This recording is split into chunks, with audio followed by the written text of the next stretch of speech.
Hey everyone, and welcome to another video. Tonight we have 2 hours of horror stories. I hope you all enjoy them. If you do, please be sure to drop a like rating. Let's see if we can reach 1,200 likes on this one. I think if everybody took just a quick second, we could get there. Subscribing if you are new is also very much appreciated. We are only about 200 subscribers away from hitting 130,000. So if you want to help me hit that before the end of the year, I'd really appreciate that as well. Anyways, sit back, do whatever it is that you do to relax, enjoy the horror stories with no mid-roll ads, except for the ad right after this intro. There won't be any more ads after that one. And as always, I hope you all have a great night.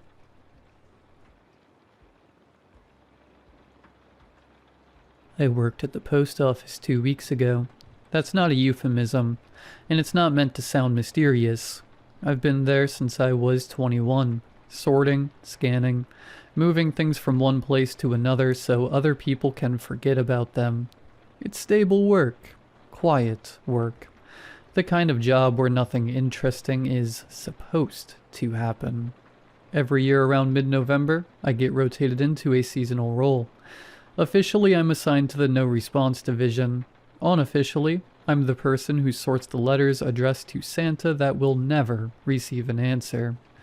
Most people don't realize how many of those come in. Kids still write physical letters. Parents still encourage it. Schools still make it an activity. By the time those envelopes reach us, they're already dead ends.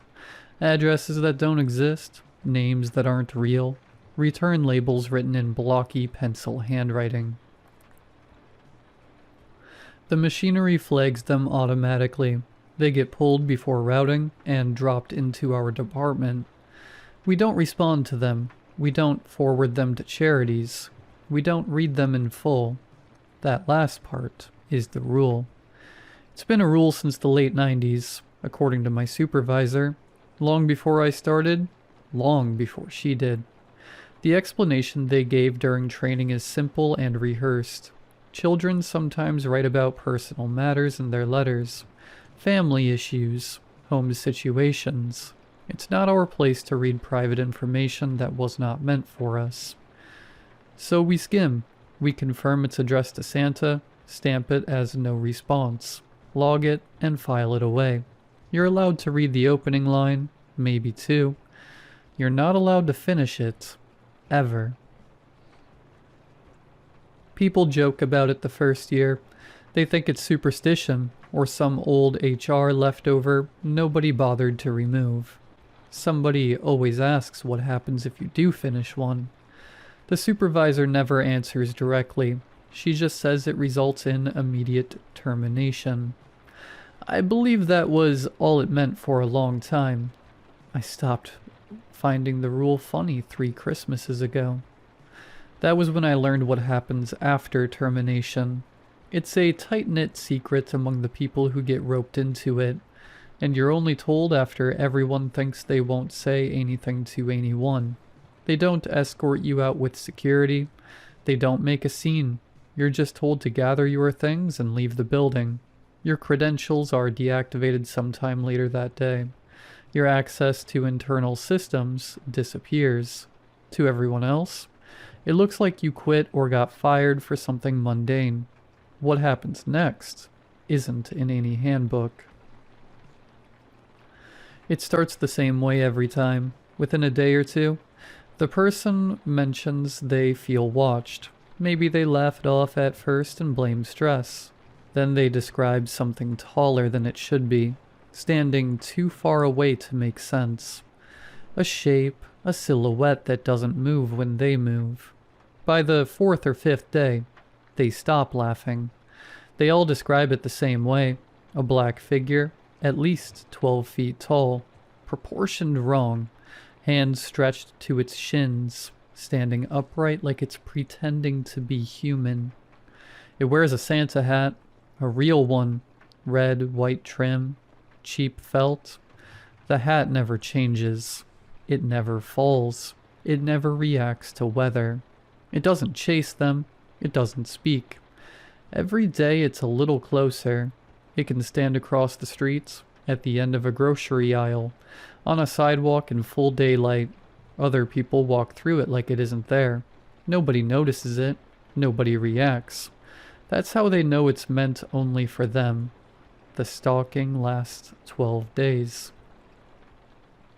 On the 13th, they die. The post office doesn't acknowledge the connection.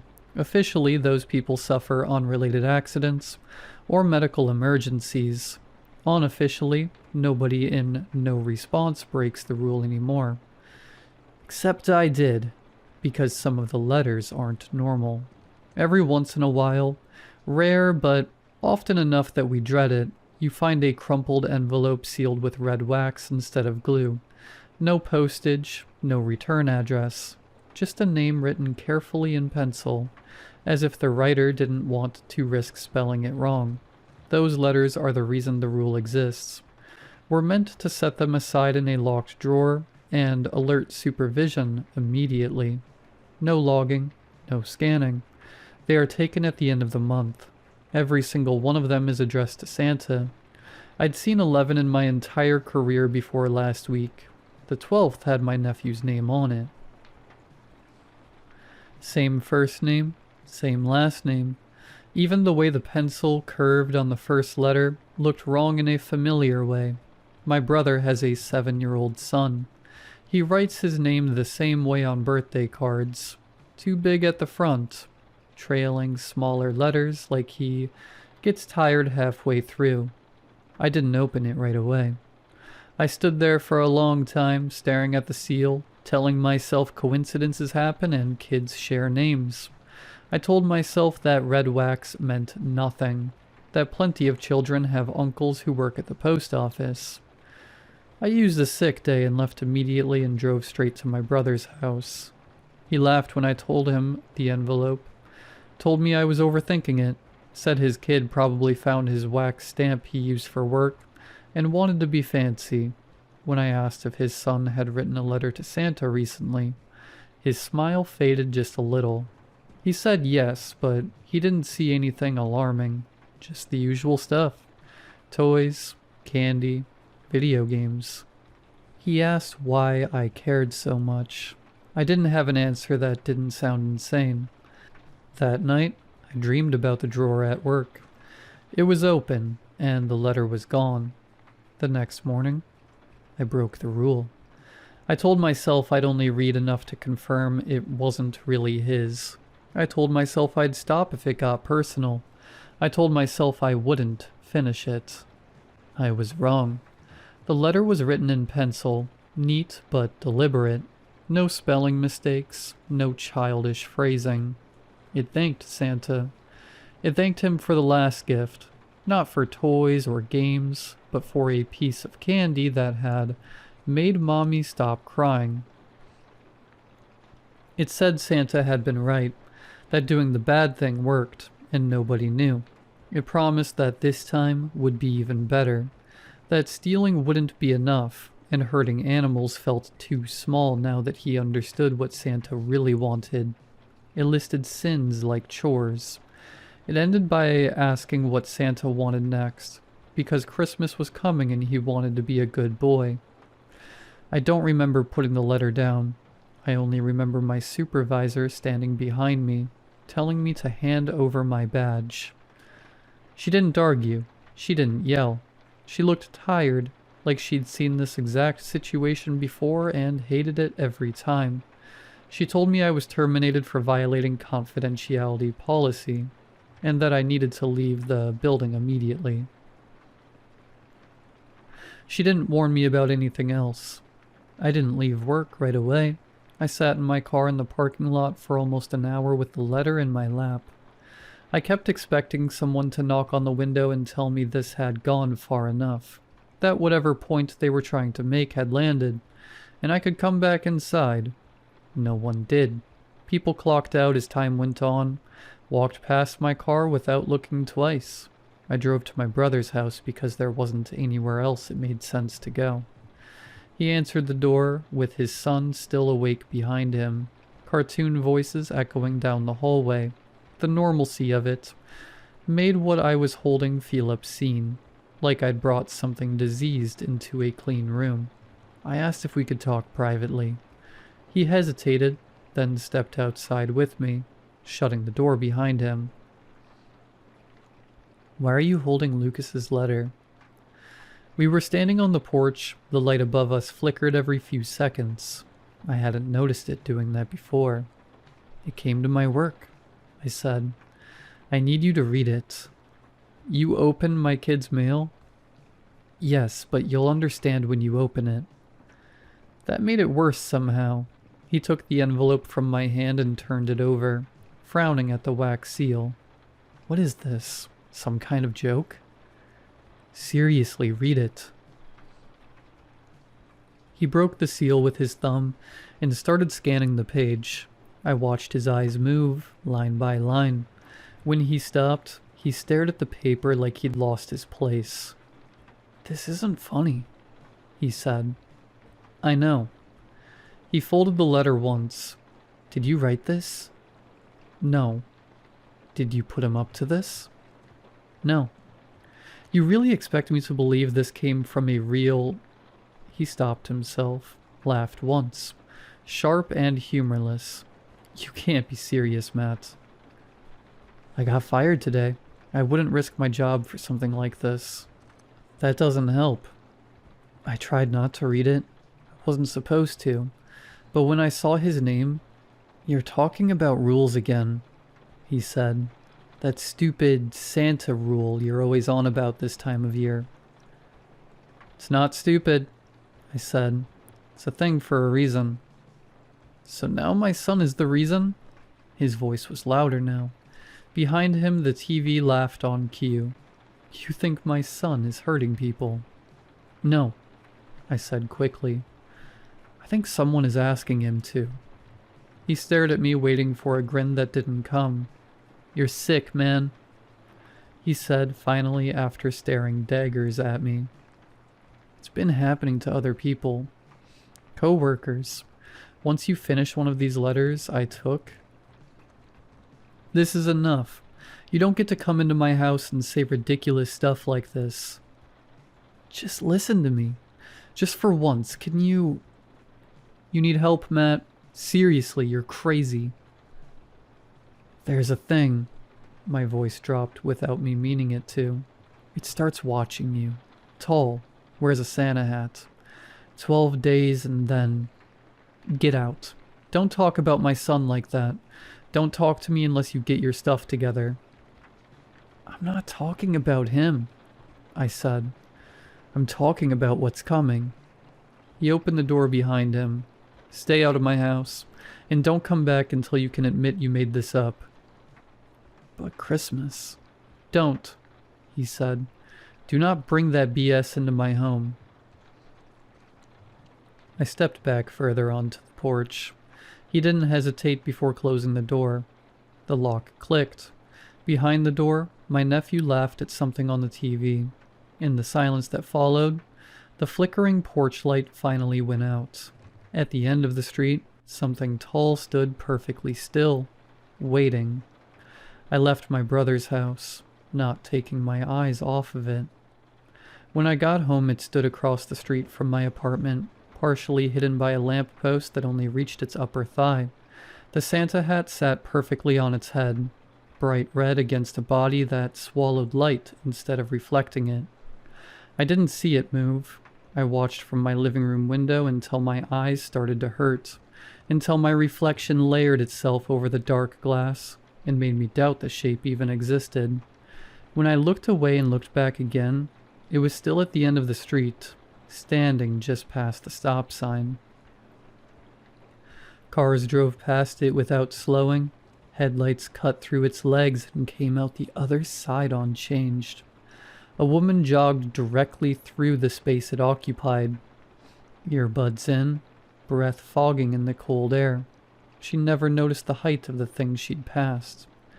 That night, I didn't close the curtains. I wanted to know if it would approach while I slept, if it only moved when I wasn't looking. It didn't move. The Santa hat was the brightest thing on the street. On the second day, it was closer. It stood across from my building beneath a street lamp.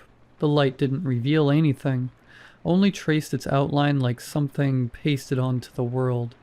I left early, before sunrise, telling myself that if I passed it quickly enough, I could prove it couldn't interact with me. As I walked by, I felt pressure behind my eyes, like I was remembering something I'd forgotten.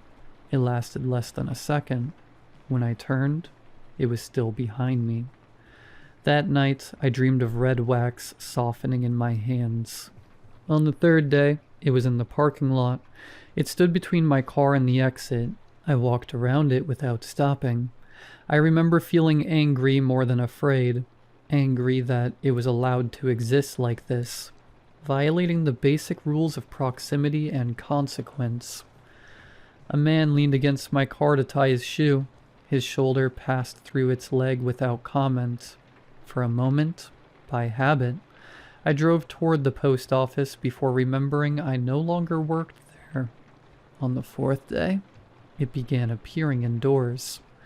I saw it at the end of the frozen food aisle, its head nearly brushing the hanging signs.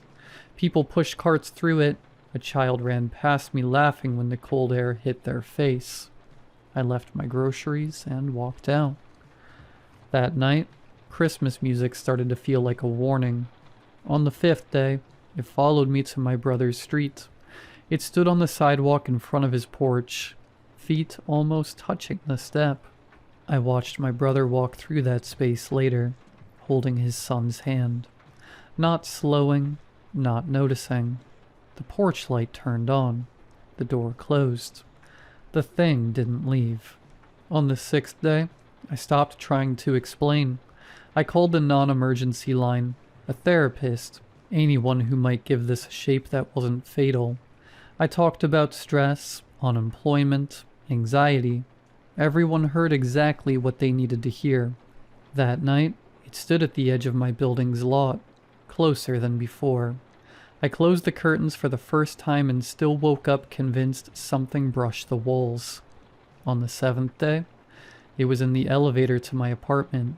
The doors opened and it was already there, folded just enough to fit. A woman stepped in beside me and leaned against its leg without realizing it, frowning slightly at the unexpected cold. I got off 2 floors early. The rest of the ride creaked like it was carrying more weight than it should. On the 8th day, it appeared in reflections first, in the dark screen of my phone, in the microwave door, always behind me. When I turned, it was in the room where it needed to be to remain just out of reach. I never heard it breathe. On the 9th day, it stopped giving me space. I turned corners and almost walked into it. I started holding my hands out in front of me, afraid of colliding with it like misplaced furniture. That night, it stood at the front of my bed and leaned forward just enough to make the Santa hat dip. I didn't sleep. On the 10th day, I tried to leave the city. I drove until the roads thinned and the lights fell away. I locked myself in a rest stop bathroom just to breathe. It waited by the sinks. I turned around and went home. On the 11th day, it no longer followed me. It waited in places before I arrived, positioned where it made sense, as if it had always been a part of the layout. If it has eyes, I never saw them. If it has a face, I don't think I would survive seeing it. On the 12th day, it stood in my bedroom, not at the foot of the bed, closer. It bent at the waist until its head filled my vision. I smelled wax. I smelled paper. The Santa hat slid forward just enough that I thought I might finally see what was underneath.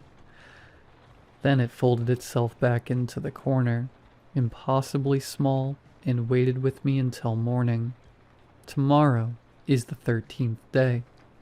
He's standing just a few feet in front of me now.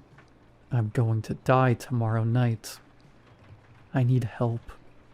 Anything. Please.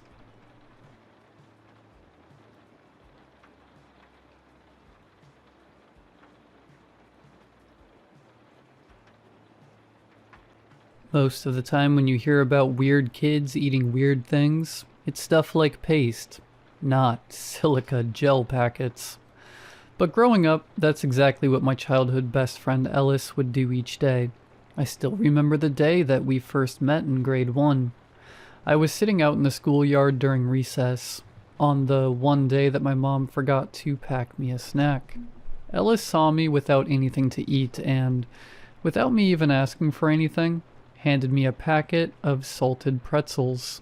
I smiled awkwardly, stuffed it in the bottom of my school bag, and then told him apologetically that I don't like pretzels. We both started laughing, and the friendship grew from there. Ellis shared a lot of interests with me, in that we were both geeky and bookish types, who loved sci-fi movies and fantasy novels. We would spend hours talking with each other about our favorite fictional characters. "You know, the packet says not to eat those," I told him gingerly one lunchtime, as he munched away on the moisture-absorbing silica crystals. I pointed to the print saying, "Warning, do not eat," on one of the synthetic sachets, which were included in most snack packaging. "It's fine," he said, tipping the sachet back into his mouth. "It's actually harmless. They only put that 'cause it's a choking hazard, and I know how to chew." Unfortunately for Ellis, his unconventional snacking habit didn't go unnoticed in our grade. It didn't take for long for other students to notice him eating the silica gel packets and begin making up taunts and jeers about him. "Ew, he's eating that gross white powder stuff," laughed one bully, standing over poor Ellis. "What a freak." "Yeah, Martian boy, do they get gel packets back on your home planet?" A girl laughed, waving her hand in front of his glasses. "I made some science chemicals in the Keb lab today. You should drink those too, nerd," jeered another bully, gawping at the discarded preservative sachet. This continued over the years of our friendship, befalling Ellis several times a week. They would come over and start giving him hell the second they saw one of those small blue gel packets being pulled out a lunchbox. Ellis was also much nerdier looking than myself, with thick glasses and a wispy frame, which further added to him being targeted. But despite all of this abuse, Ellis wasn't swayed from his maligned habit. He kept eating those silica gel pouches, chewing them more anxiously, scarfing them down before the bullies saw, or consuming them secretly in the bathroom. Each time that the bullies came over to degrade my best friend, I would avert my gaze, make myself quiet, and try not to attract their attention as they laid into Ellis. It was clear from my behavior that I was embarrassed by my friend's eating quirk. I didn't want to look too weird, or get targeted by association, so I would never defend Ellis or get involved, even when the bullying turned from verbal to physical. While I never outright deserted my friend or joined the bullies against him, I never stood up for him. At the time, I figured it was his habit, his battle to fight. This is something that I came to regret as I grew older. It tormented me, knowing I'd let a good friend suffer out of selfishness. I tossed and turned on some nights, kept up late thinking of all the comebacks I wish I'd said to the bullies in Ellis's defense. One childhood too late. Ellis and I matriculated together from elementary school into middle school, but it was high school where we parted ways, with me going to one and him to another. We said fond goodbyes to each other and promised to keep hanging out outside of school, but that promise didn't pan out as I was swept up in high school life. It would be years later, when I was well into my 20s, that Ellis finally returned to my mind. In the middle of watching TV in my apartment one evening, a news report came on that instantly cast my thoughts back to my old friend. And of course it did. It was about silica gel packets. They were being discontinued.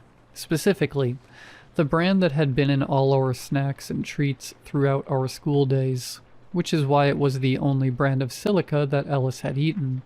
According to the news report, the brand, Crystal, were being discontinued due to severely toxic substances present in them. The The news reporter's words chilled me to my core.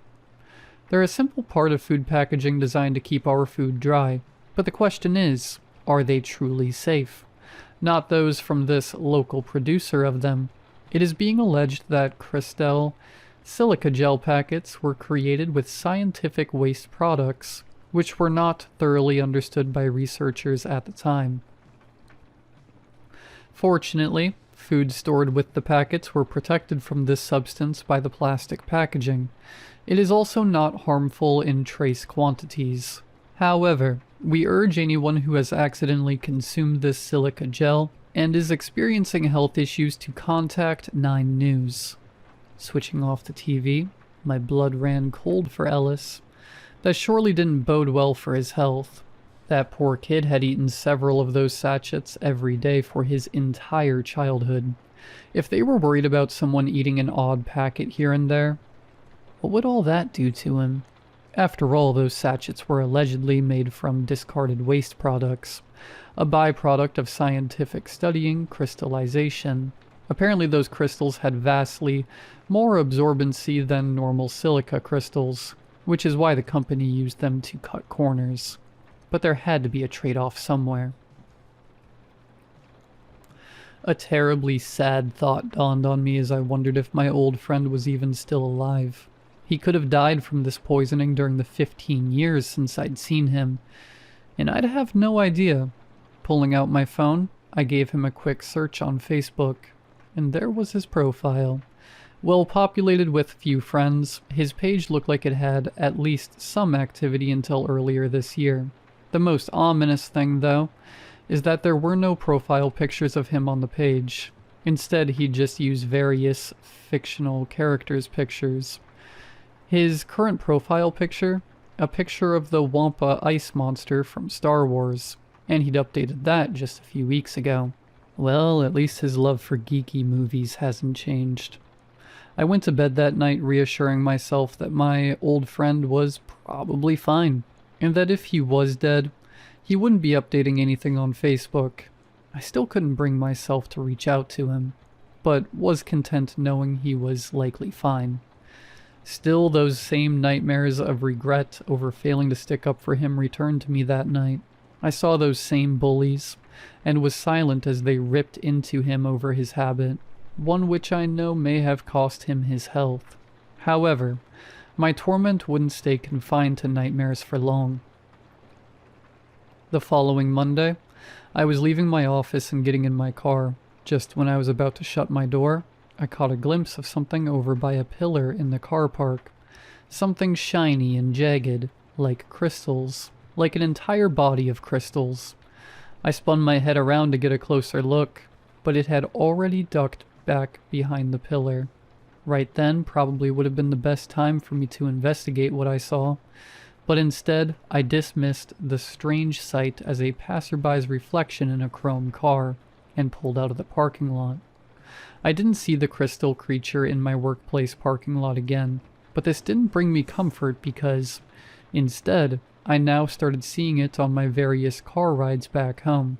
First on the street outside my office building, then at the intersection further down the road, then at the bus stop past the intersection, then in an alley further into my route. I never saw it for more than a few seconds in the evening dark, but it was unmistakable now. There existed some kind of stealthy humanoid creature, completely encased in sharp crystals, and even worse, day by day, it was following me home. I had only seen that glint of synthetic crystalline substance in one place before, but I'd seen it every day for years, and that was in the silica gel packets Ellis would dig into daily. I could put two and two together, the news report about my friend's crystal snack being toxic, and the strange crystal monster stalking me. Again, I jumped online at home and started looking old schoolmates up, but this time, instead of Ellis, it was the names of the kids who had bullied him.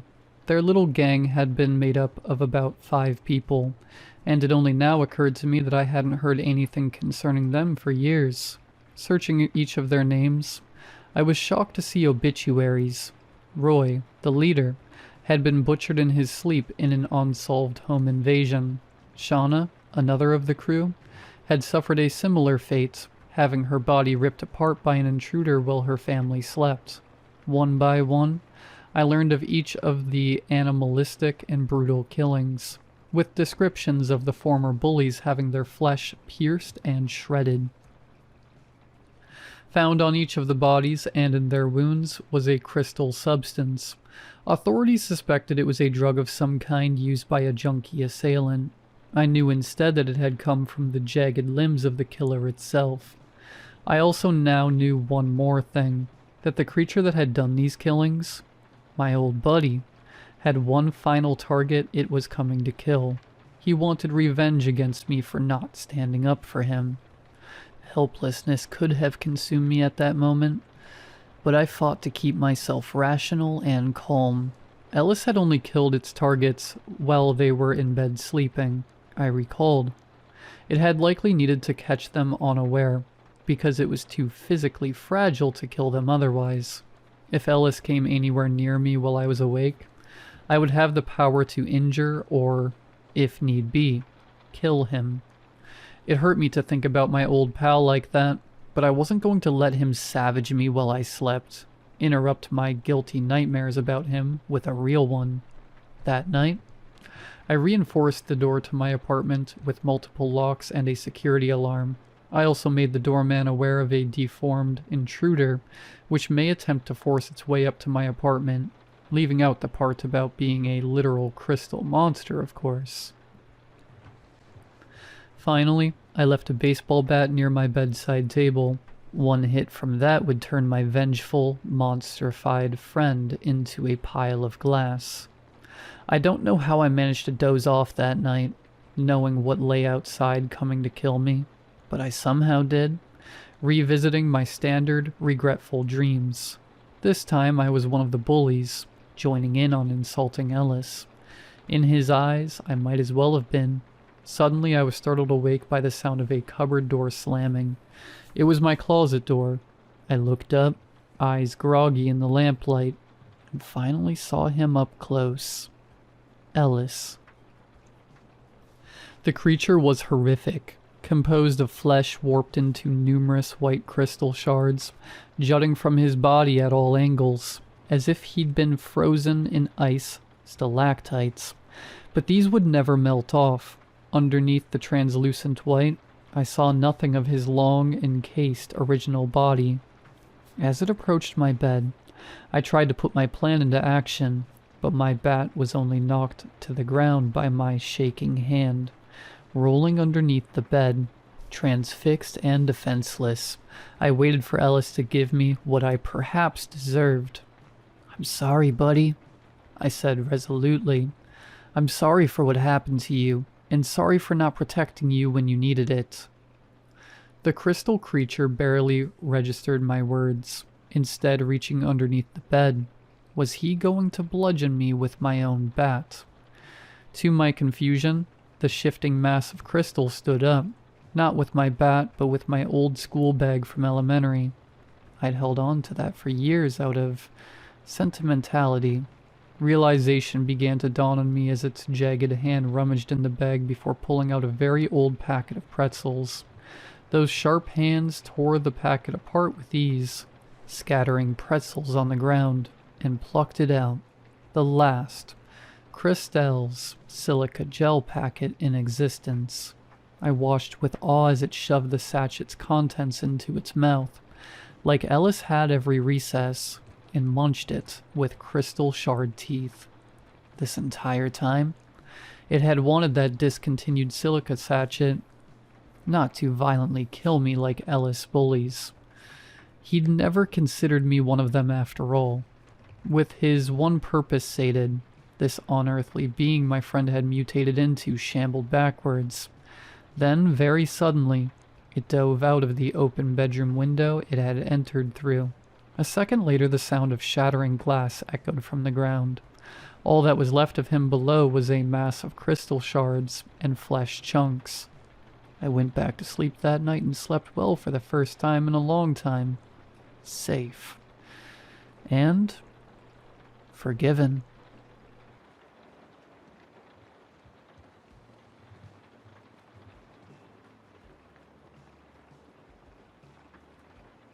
I've been tracking elk in this part of the country for 20 years. I know the difference between a staggered gait caused by a lung shot and the frantic sprint of a gut-shot beast. I know how blood oxidizes on frozen moss. I know that when you put a 180-grain bullet through the boiler room of a bull elk, it dies. It might run 100 yards, adrenaline pumping the last of its oxygen, but it dies. That's the contract. You pull the trigger, physics take over, and the animal becomes meat. But the thing Hayes and I were trailing up that ridge broke the contract. We were 3 days deep into the timber, miles past the old fire breaks, where the weekend warriors stop to drink beer and pretend they're outdoorsmen. It was just Hayes and me, the gray sky, and the silence that hangs heavy in the deep woods. The kind of silence that feels less like absence of noise, and more like a held breath. We spotted the bull at dawn. It was magnificent, a heavy 6x6 rack, dark mane, breath steaming in the frigid air. It was standing in a clearing of deadfall, chewing lazily on lichen. Hayes took the shot. He's a surgeon with a rifle. I watched through the scope as the impact rippled through the elk's shoulder. The animal bucked, legs kicking high, and scrambled into the dense hemlock. "Solid hit," Hayes whispered, cycling the bolt. Pink mist. Lungs. We waited the requisite 30 minutes to let it bed down and bleed out. When we walked to the impact site, the snow was painted with bright, frothy blood. Arterial spray. Textbook kill. We found the first anomaly 100 yards in. The blood trail didn't thin out. It remained a thick, crimson ribbon, far more fluid than a single animal could possess. But it was the tracks that stopped me. "Miller?" Hayes said, his voice tight. He was kneeling by a patch of mud near a creek crossing. "Look at the spread." I crouched beside him. The elk's hoof prints were there, deep in the mud, but the stride length was impossible. Between the last step and this one, the animal had cleared nearly 15 feet without jumping. There were no impact marks, no skid of dew claws digging in for traction. It was as if the animal had simply extended its legs to unnatural lengths to step over the gap. "Adrenaline," I said. Though I didn't believe it, it's running on pure fear. "Elk don't stretch like that, Miller. Nothing does." We kept moving. The sun began to dip, casting long, bruised shadows through the trees. The temperature dropped, freezing the mud into jagged ridges. The second anomaly appeared 2 miles later. Usually a wounded animal heads downhill, towards water and thick cover. It takes the path of least resistance. This thing was climbing. It was heading straight up a scree field, a 40-degree incline of loose shale that would break a horse's leg. And the blood had changed. It was no longer bright and frothy. It was dark, almost black, and it smelled wrong. Not like copper and iron. It smelled like bile and wet limestone. "I don't like this," Hayes muttered, looking up the slope. The wind was picking up, whistling through the dead pines. "It's leading us. It's dying, Hayes. It's confused." "It's not confused. Look at the trail." He pointed. The blood trail wasn't erratic. It was a straight line. Perfectly straight. The animal hadn't stumbled once. We pushed up the scree, our boots sliding on the loose rock. When we crested the ridge, the light was failing. We entered a dense stand of old-growth spruce, the canopy so thick it choked out the sky. It was dark in there, a gloom that felt heavy and pressurized. That's when we heard it. It wasn't a bugle. It wasn't the distress cry of a dying animal. It sounded like wet wood snapping, magnified 100 times. Crack. Splurch. "Ahead," I signaled. We moved slowly, rifles shouldered. The smell hit us first, a wave of rot so potent it made my eyes water. It smelled of musk, yes, but underneath that was the sickly sweet stench of ancient, fermented meat. We found the elk standing in a small clearing, facing away from us. It was motionless. Its head hung low, the massive rack of antlers swaying slightly in the breeze. But something was wrong with the silhouette. It looked too tall. Their proportions were skewed. "Drop it," I whispered. "Finish it." Hayes raised his rifle. "Miller, look at the knees." I adjusted my scope. The magnification brought the animal's hind legs into sharp relief. The knees were backwards. Not just dog-legged like a quadruped, but inverted entirely, bent sharply upward. And there were too many of them. The leg didn't go hip, knee, ankle. It went hip, joint, joint, joint, ankle. The legs were segmented, like the limbs of a harvestman spider, folded up under the body to stimulate the height of an elk. As we watched, the creature shifted its weight. A sickening, wet clicking sound echoed through the clearing. The elk rose. It didn't just stand up, it unfolded. The segmented legs extended, lifting the torso 7, 8, 9 feet into the air. The skin on its flanks stretched tight, translucent and tearing, revealing the underneath, the hide. There was no muscle, no organs, just a cage of white, wet bone, and gray sinew moving in a complex, clicking geometry. "That's not an elk," Hayes breathed. The creature's head, still wearing the skin and antlers of the bull, swiveled. It didn't turn on the neck. It rotated 180 degrees with the sound of grinding gristle. The eyes were gone. The sockets were filled with the same dark black fluid we had been tracking. It saw us. Hayes fired. The shot roared, the muzzle flash illuminating the clearing for a split second. I saw the bullet hit the chest. The hide puffed out, but there was no impact tremor. The creature didn't flinch. It simply absorbed the energy, the loose skin rippling like water. Then it moved. It didn't run. It scuttled.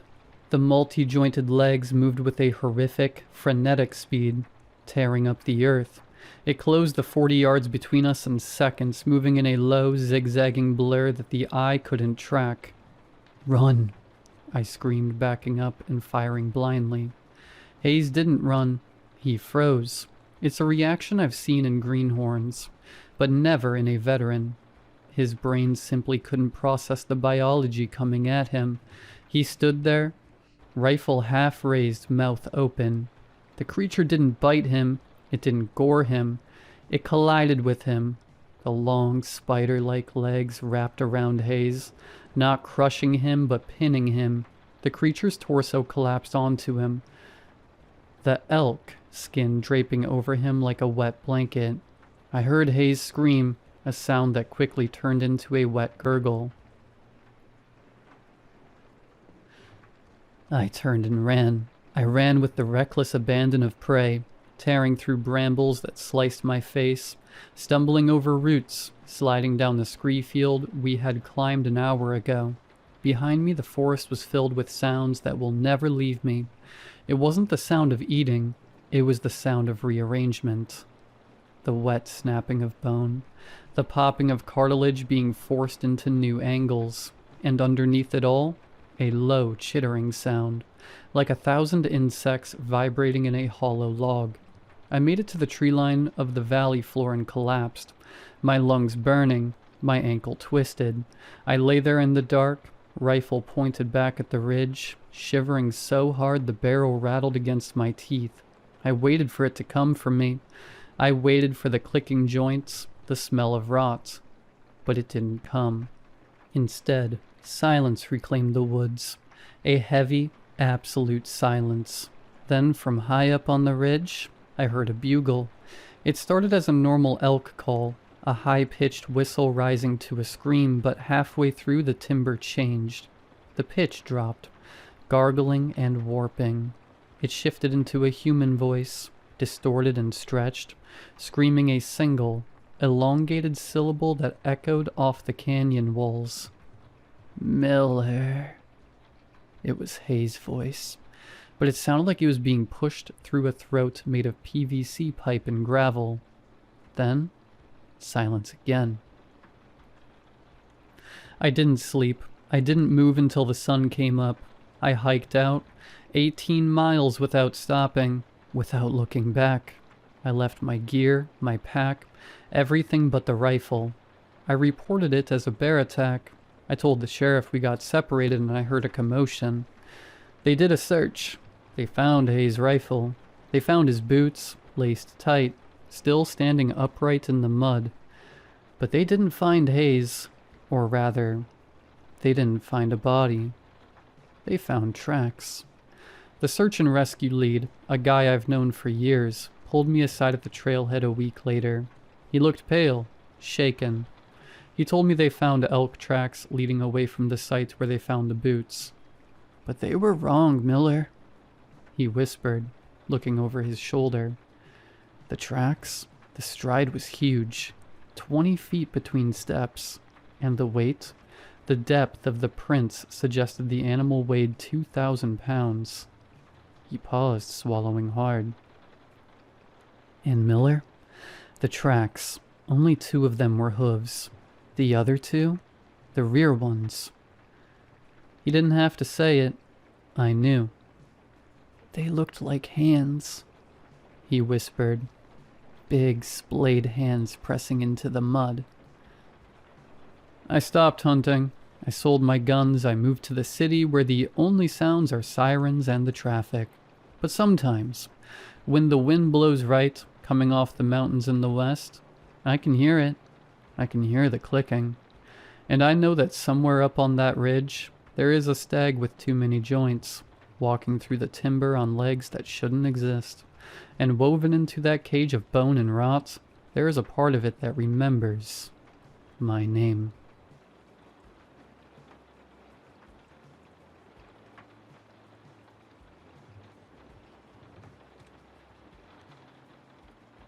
Calm down, slow your breathing.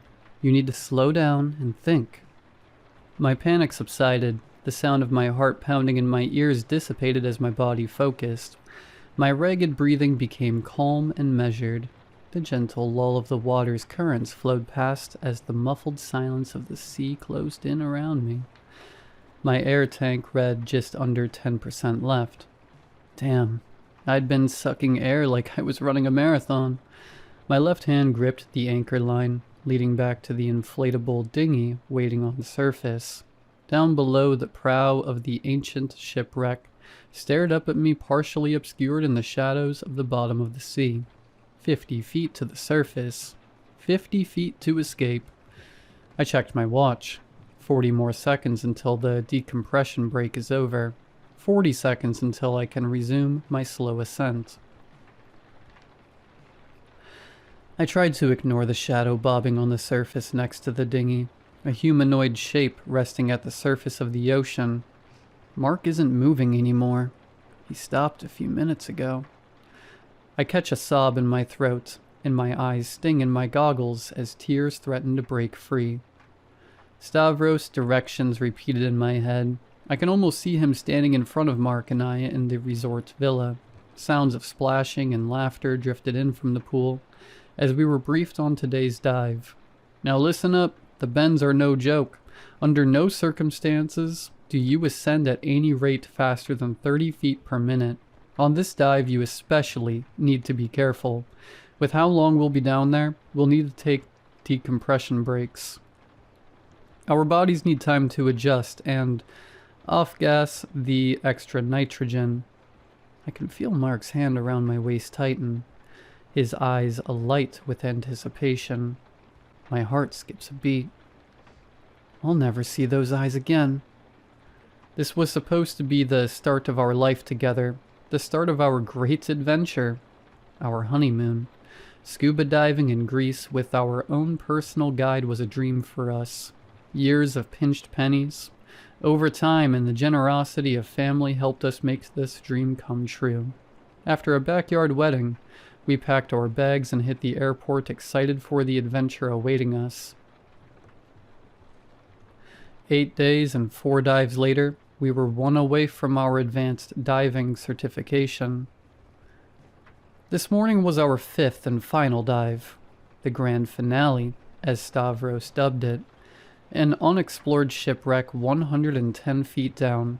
When Stavros told us his plan over dinner, we both agreed immediately. An unexplored shipwreck was a once-in-a-lifetime opportunity. That night, as the warmth from the wine and food lulled us to sleep, unknown treasures came to me in my dreams. We set off on a beautiful summer day. When we arrived at the location, our eyes scanned the water looking for a sign. After a few minutes, Mark spotted a darker blue outline against the blue of the bottom of the ocean. The excitement was palpable as we geared up, checked and double-checked each other's equipment. One by one, we sat on the edge of the inflated dinghy and launched ourselves backwards into the water. We all let air out of our BCDs slowly as we started to descend our diving weights, controlling our slow fall into the sea below. 30 feet to the surface. I looked down at my gauge. 7% left in the tank. I continued upwards at an agonizing pace. As I swam closer, details of Mark came into view. His mouth and eyes, left open, trickled blood into the water, enveloping him in a pink haze. His wrist, tangled in the rope, jerks his body as another wave bobs the dinghy up and down. Could he feel as the compressed air tore holes in his lungs, and as bubbles of nitrogen were introduced into his bloodstream? Did the panic mask the pain until it was too late? The wreck came into view as we sank closer. It wasn't a frigate or modern shipwreck, but much older. It was an ancient Greek warship wrecked on the sea floor. Rows of holes poked at the side where dozens of oars would once stick out, propelling the ship. A forest of coral covered the hull in bright pinks, oranges, blues, and yellows. Small shapes danced in and around the reef. A school of small fish flitted by. Their scales were a pearlescent gradient of blues and pinks that sparkled in the low light. They danced around us before darting into the ship's rower's deck. A large green octopus with yellow rings observed us before sliding into a crack it had made its home. After taking in the rare beauty of the wreck, we began to explore. Whatever sunk the ship left a giant, jagged hole near the stern. A snaggle-toothed maw of shattered, mossy wooden planks laid open, and we eagerly swam toward it. Thoughts of future discoveries clouded our judgment. We didn't notice the slow current that helped us along, slowly guiding us toward the opening. We didn't notice that the water in the cabin was bitterly cold and stagnant. Outside was teeming with life and movement, but inside the small cabin, we were completely alone. As we entered the wreck, we saw an onyx pedestal stood in the middle of the debris-filled room. Covered in broken planks and shattered ceramic, it stood 4 feet tall and 2 feet wide. We could barely see the sparkle of intricate gold carvings on its surface. Stavros, Mark, and I got to work moving aside planks in a hurry to lay eyes on the discovery. A low groan from below roused me from the memory and reverberated through the sea. The temperature dropped as the sunlight dimmed. I spared a glance down at the wreck and regretted it immediately. Clouds of inky black billowed out of the hull. A pure darkness raced along the sea floor, obscuring the wreck, the sand and the rocks surrounding it. The darkness was too deep, as if a trench opened up under me, going down miles and miles where nothing could live in the bitter cold and crushing pressures. As I stared, twinkling lights blinked into life from the abyss. I turned, kicking my legs faster, ascending towards the dinghy. Stavros wasn't enough for this thing. It was coming for me. After a laborious few minutes, we cleared the pedestal from the debris. It was a sight to behold, a black onyx pedestal that depicted pictures of a battle thousands of years in the past. The glistening carved lines Inlaid with gold stood in contrast to the midnight rock of the pedestal. Carvings of warships charged down massive waves, ramming into their enemy. Above the scene, in the inky black night, a large golden eye surveyed the battlefield. Mark gestured to the top of the pedestal, and we saw a half-spherical depression stood empty. We began searching the ground, brushing aside shattered ornate ceramics and decayed wooden planks, searching for a lost artifact knocked loose from its pedestal millennia ago. I let out a cry and a burst of bubbles from my regulator as my hand brushed by something hard. Lying on the ocean floor was a sphere. The artifact was the size of a grapefruit. It shone in the beam of my flashlight, a brilliant gold. Mark and Stavros made their way to see my discovery as I reached down to pick up the artifact. The artifact was warm to the touch. A feeling of overwhelming comfort wrapped around my hands as the sphere shone like polished gold in my flashlight's beam. Mark put his hand on my shoulder and leaned in to take a closer look. The light of his flashlight glinted off the edges of swirling patterns engraved into the surface. As the light danced across it, the swirls almost seemed to be moving. The three of us stared at a fortune in my hands. The warmth spread up my arms and into my chest as the current gently nudged me in towards the pedestal. As if in a dream, I floated to the top and placed the warm golden sphere into its place on top of the pedestal. We all floated, transfixed as the sphere began to rotate slowly in the depression of the pedestal. The engraving swirled up and down like the waves of a great ocean as a low thrumming filled the room. Faster and faster the waves crashed on the sides of the ball, until it was a blur of spinning gold. Mark grabbed me by the shoulder and began pulling me towards the exit. Stavros stood transfixed, and I just watched as the sphere stopped moving. A sickly crack of yellow light worked its way across the artifact. It hissed and screeched as the crack grew larger and larger. Like golden eyelids, the crack opened, revealing a massive yellow eye, with a jet-black pupil that filled the room with a sickly light. It stared at us, moving from one to the other cornea, contracting and relaxing as it took in its surroundings. The eye shot up on a torrent of tarry black liquid that spewed from the top of the pedestal. It poured over the sides and spread along the floor. What once was the seafloor of the cabin became a vast nothingness stretching miles below the floor of the sea. My transfixion was replaced by fear as I launched myself towards the mouth of the cabin. The blackness covered the sandy floor, and when it reached the walls of the ship, began climbing. Mark led the way with Stavros behind, as we swam with all our might out of the wrecked ship. A low groan emanated from the nothingness. The sound coming from the depths of the cabin sounded like a whale's death cry. A muffled scream reached my ears as Stavros shouted. Something thin and dark had wound its way around his leg and began pulling him into the ship. His hand scrambled for purchase, but the smooth hull offered no salvation. He pulled his diving knife, burying it deep in the ship, anchoring himself as his legs were pulled inside the hole of the wreck. I doubled back, reaching for his hand, and our fingers touched before he was pulled again by the inky black tendrils, snaking their way up his leg and around his hip. His knife held but his shoulder dislocated, with a muffled pop as his hips were dragged into the hole. I reached out again as another chorus of cracking bones and cries of pain came from Stavros as his body was stretched beyond its limit. His eyes wild with fear caught mine. His hand could no longer hold on under the tremendous pressure, and his scream echoed through the sea as he disappeared into the blackness of the wreck. I screamed as I turned around and swam as fast as I could up and away from the wreck. "Now listen up. The bends are no joke." Stavros' words rang in my ears, and I looked forward in horror. Mark hadn't stopped to help. He was already 30 feet above me, kicking as fast as he could towards the surface. I yelled again in a rush of bubbles, but he couldn't hear. I could see the panic in his body. Nothing I could do would stop his suicidal ascent. All I could do was watch as Mark slowly killed himself. Every panicked foot he swam towards safety. The pit in my stomach grew as I checked my instruments and began my slow ascent. 20 feet to the surface. The ocean has grown frigid cold as the clouds continue to cover the sun.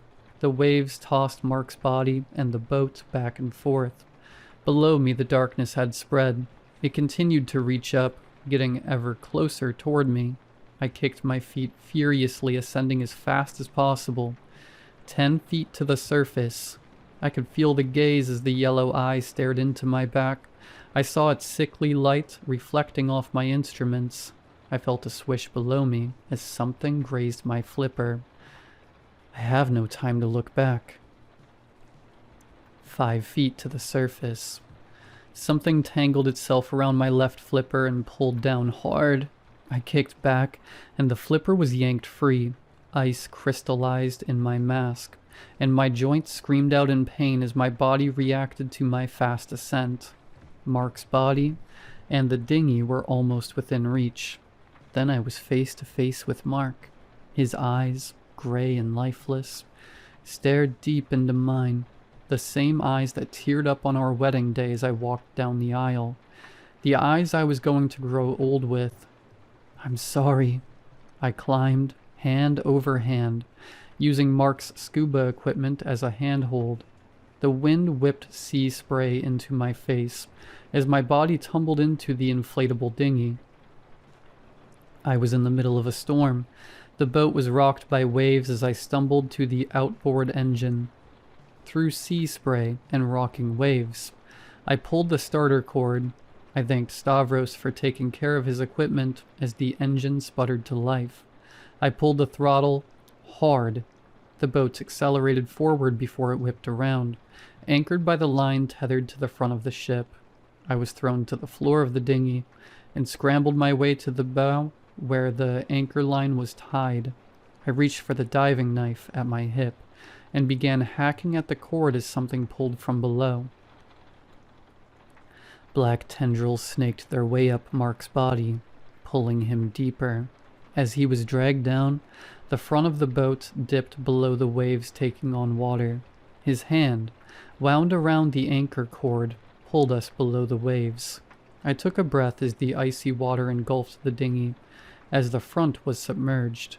Yellow golden light poured from the great eye as we came face to face. An abyss of starry night surrounded us as its tendrils pulled Mark and the dinghy. Stars and galaxies twinkled in the infinite ocean of space.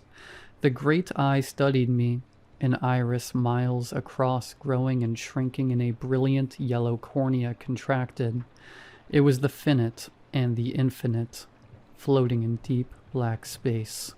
With another hack, the cord snapped. Mark disappeared under the waves as the dinghy rocketed towards the surface. The sputtering of the motor motivated my screaming joints as I threw myself at the tiller. I caught it in my hand and twisted hand on the throttle. The dinghy shot forward, speeding up the nearest swell and cresting it with ease. I sped back towards the island. The wind whipped my hair.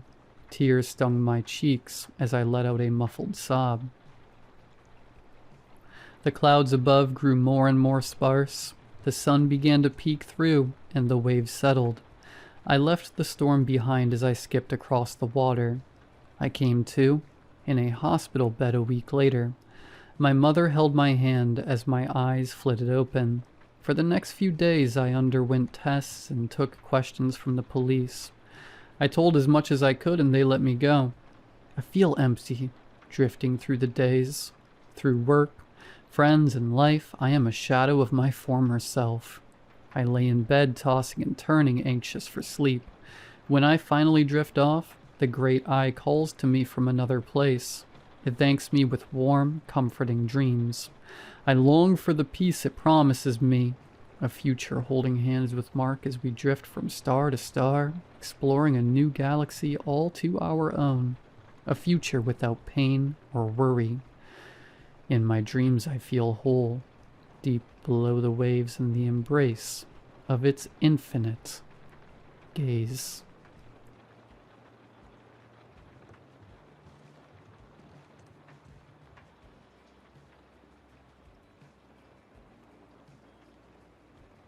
You see, I'm quite ill.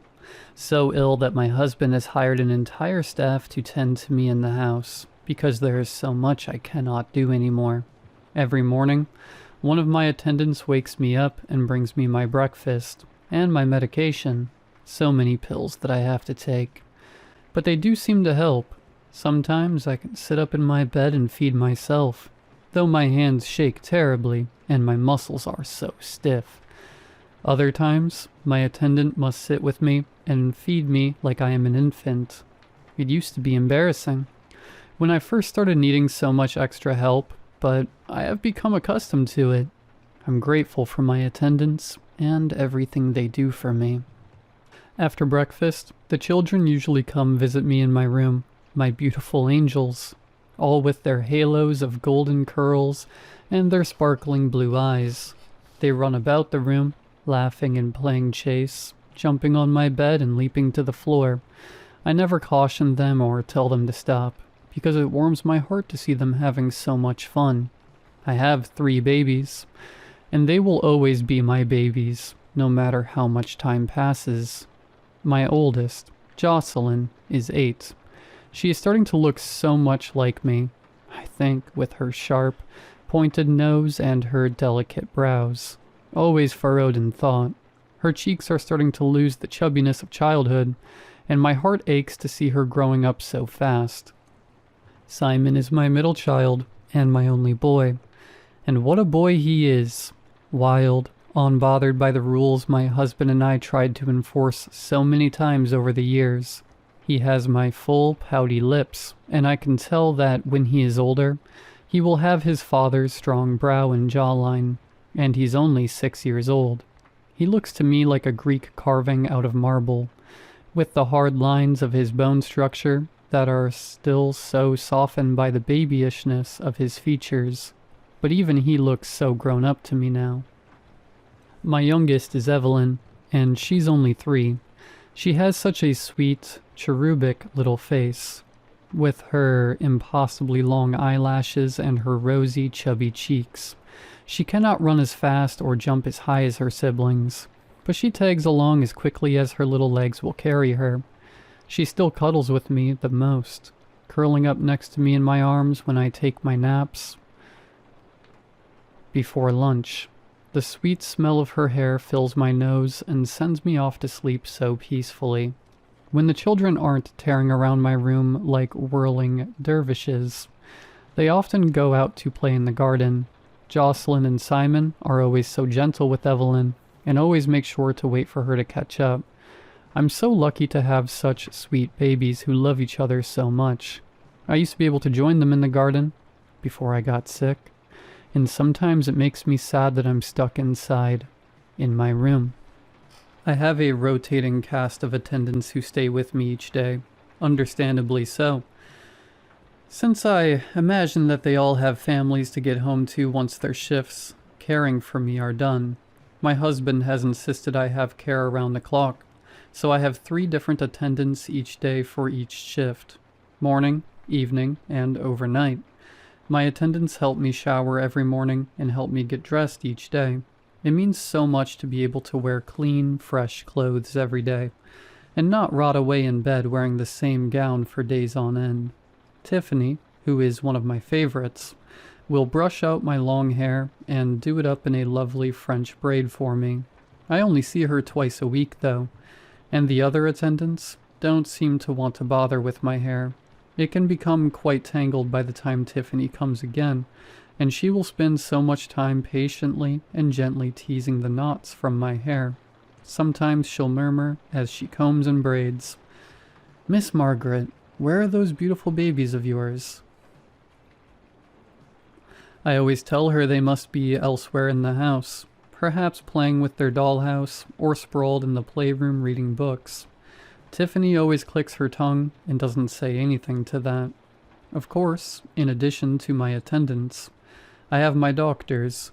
Dr. Phillips is a tall, thin man with graying hair cropped close and big, thick-framed black glasses that always look precariously close to sliding right off the end of his long nose. Dr. Phillips comes to see me every day after lunch to check on me, and ask me how I'm feeling. He usually gets the same answer from me every day. Dr. Wilcox, who told me that I can call her Jennifer, is a doctor for my feelings. That's how she explained it to me when we first met. She said that being sick can bring up all kinds of negative feelings, and she wanted me to feel comfortable sharing with her if there was anything I was struggling with. She never makes much headway with me. I'm always too tired after talking to Dr. Phillips to answer any of her questions. Sometimes I do answer her questions, and she gives me a peculiar look and jots down in her notebook. I don't know what she does with that notebook after she leaves my room, but I think I'd like to read it someday. Everyone who cares for me wears a uniform. I guess it's mandatory for the agency that my husband hired them from. The only person who comes to see me who never wears a uniform is my friend Allison. Allison always brings her dog, Fig, who is a huge auburn-colored golden retriever. The first time I met Allison and Fig, I could tell Allison was a little apprehensive. She held Fig's leash tightly in her fist, though you wouldn't guess it from how the leash dangled with plenty of slack. But I noticed these things. Allison said something under her breath to one of my attendants as Fig approached me in the chair. The dog walked right up to me and placed her giant, blocky head right in my lap, looking up at me with her soft brown eyes. I lifted a hand and gently patted her head, and then scratched behind her ears, and she closed her eyes and let the full weight of her head settle against my leg. I saw Allison's grip on the leash relax, and I heard her quietly mutter, "Figgy is a great judge of character," to my attendant, who shrugged his shoulders and then looked away, almost irritated. After that first meeting, Allison has brought Fig to visit me each week. If I'm in bed, Fig will jump up and lie beside me, warming me with her silken auburn fur. Allison will always pull up a chair and sit next to me, and she always makes small talk about the weather or tells me a funny story about what Figgy has gotten up to since the last time we met. Allison even reaches out and holds my hand sometimes, and gives me a knowing look. She once asked me why I'm sick, and I told her it was better for both of us if she didn't know, but that didn't scare her away. One day, that same attendant, who was there during my first meeting with Allison and Fig, pulled up a chair rather close to me and Allison than he normally would, and opened up a newspaper to read. The big headline on the front read, "Father of children missing for 3 years petitions to have them officially declared dead." A sad story, to be sure. A picture of the father with his children, all beaming at the camera, took up most of the front page.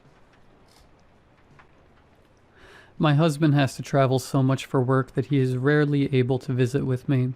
When he does, he often meets with my doctors, and they discuss things in hushed tones. I catch snippets as they speak. No progress, no new information, different medication. My husband has control over my treatment, because my illness often makes me too tired and disoriented to be able to consent to any changes. My husband has learned only to come visit me before 5 p.m., because there have been one too many visits after dinner when he had come into my room to see me and something awful has come over me and I have attacked him. Lunged out of my bed or my wheelchair with my hands outstretched, clawing for his throat and eyes as my attendant springs into action to restrain me. Whenever this has happened, my husband refuses to meet my eyes with his, afraid to look at me and acknowledge the real reason why I want to kill him, a reason only he and I will ever know. You see, my morning medications really start to wear off after dinner, and I can't have my evening doses until 7 p.m. As the afternoon turns to evening, I feel my symptoms start to come back. My vision, blurry and unfocused during the day, becomes sharper. The golden light that bathes everything darkens and becomes cold and blue, throwing everything into harsh relief and making my surroundings feel unwelcoming and clinical. My head, so foggy and sluggish all day, begins to clear, and my memories start to come back. I see my attendants for what they really are, employees begrudgingly tasked with watching over me, rather than dedicated and compassionate caregivers. The worst, though, is my children. When they come to visit me after dinner, they no longer look happy and angelic, and full of life and laughter. They no longer look the way I want to remember them. Instead, they look the way I am forced to remember them. Jocelyn's scalp is half ripped away from her skull, and her left eye is missing. Blood stains her nose and mouth, and she has thick, purple bruising around her neck. Her head hangs at an odd angle, and her legs can only shuffle her forward as she tries to walk on compound fractures with shards of bone piercing her skin. The entire left side of Simon's head has been completely caved in, and he spits and sputters bubbles of blood as he struggles to draw in raggedy breaths. His rib cage is crushed and splintered, and his lungs flap uselessly against his chest wall. And Evelyn, my poor, sweet baby girl, too young to even understand what was happening to her. Her eyes are black, filled completely with dead blood. Her tongue is huge and purple and protrudes from her mouth. She, too, bears thick bruising around her neck, although this is barely noticeable due to the fact that she now carries her head in her tiny little hands, because it was ripped completely from her shoulders.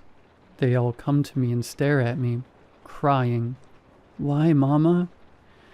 It used to drive me mad at first, and more often than not, when they showed up to haunt me, I would claw so deeply at my arms as I screamed in anguish that I ended up bound to my bed in padded restraints while a nurse administered an injection to put me to sleep. Now, I just cry silently. I don't look away because my babies deserve to be seen, but my heart shatters into a million pieces over and over again every night when they come to remind me of what I've done. A trucker found me on the side of the highway 3 years ago, covered in blood, some of it mine, some of it not. At the emergency room, they tried to get me to tell them what happened to me, but I couldn't. All I could do was scream as I pictured my babies the way I left them before I escaped into the woods. I think I hoped to get lost and die of exposure out there, but instead I stumbled out onto the roadway and nearly got hit by a truck. Dying that way would have been better than I deserved. When the police showed up to question me, the emergency room staff were confused, but then the detective explained. My husband had reported the children and me missing that morning. After waking up to find the house empty, he told the police that I hadn't been well lately, hadn't been taking my medications, and he was worried that I may have harmed the children. The police knew as much when they saw me on that gurney, covered in my children's blood, and I couldn't speak to tell them what happened. They finally sedated me to get me to stop screaming, and when I woke up I was handcuffed to the bed rail, and a cop sat in the corner of my room staring me down. They took me to court, but I was found to be incompetent of stand trial. The state psychologist who examined me determined that I had entered a catatonic state and that, in my stupor, I was incapable of understanding the charges being brought against me. And that's how I ended up here at Willow Grove, the highest security forensic psychiatric hospital in the state, imprisoned amongst others deemed incompetent to stand trial, like me, or those who were found not criminally responsible, which is the technical term for not guilty by reason of insanity. And here I've stayed for the past 3 years. After a constant fog of antipsychotics and benzodiazepines, unable to tell anyone what really happened the night I was found. Unable to tell anyone the real reason I have attacked my husband so many times. The reason that only he and I will ever know. Because it wasn't me who hurt my precious babies that night in the woods.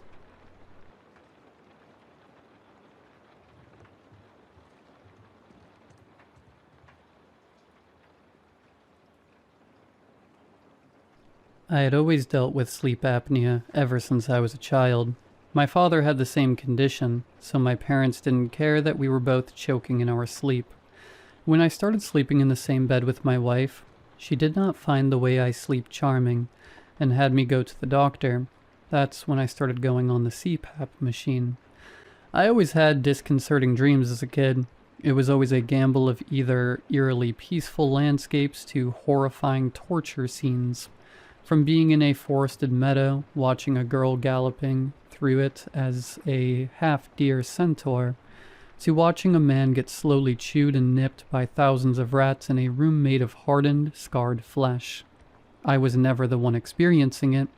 Rather, I was watching someone else experience it. I never wanted to share my dreams, since the last time I did, I got a talking to with my school counselor and parents.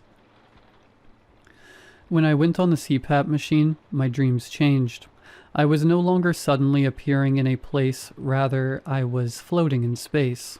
Surrounding me were thousands of stars, each the size of a baseball, stretching infinitely. When I first saw it, I was in awe.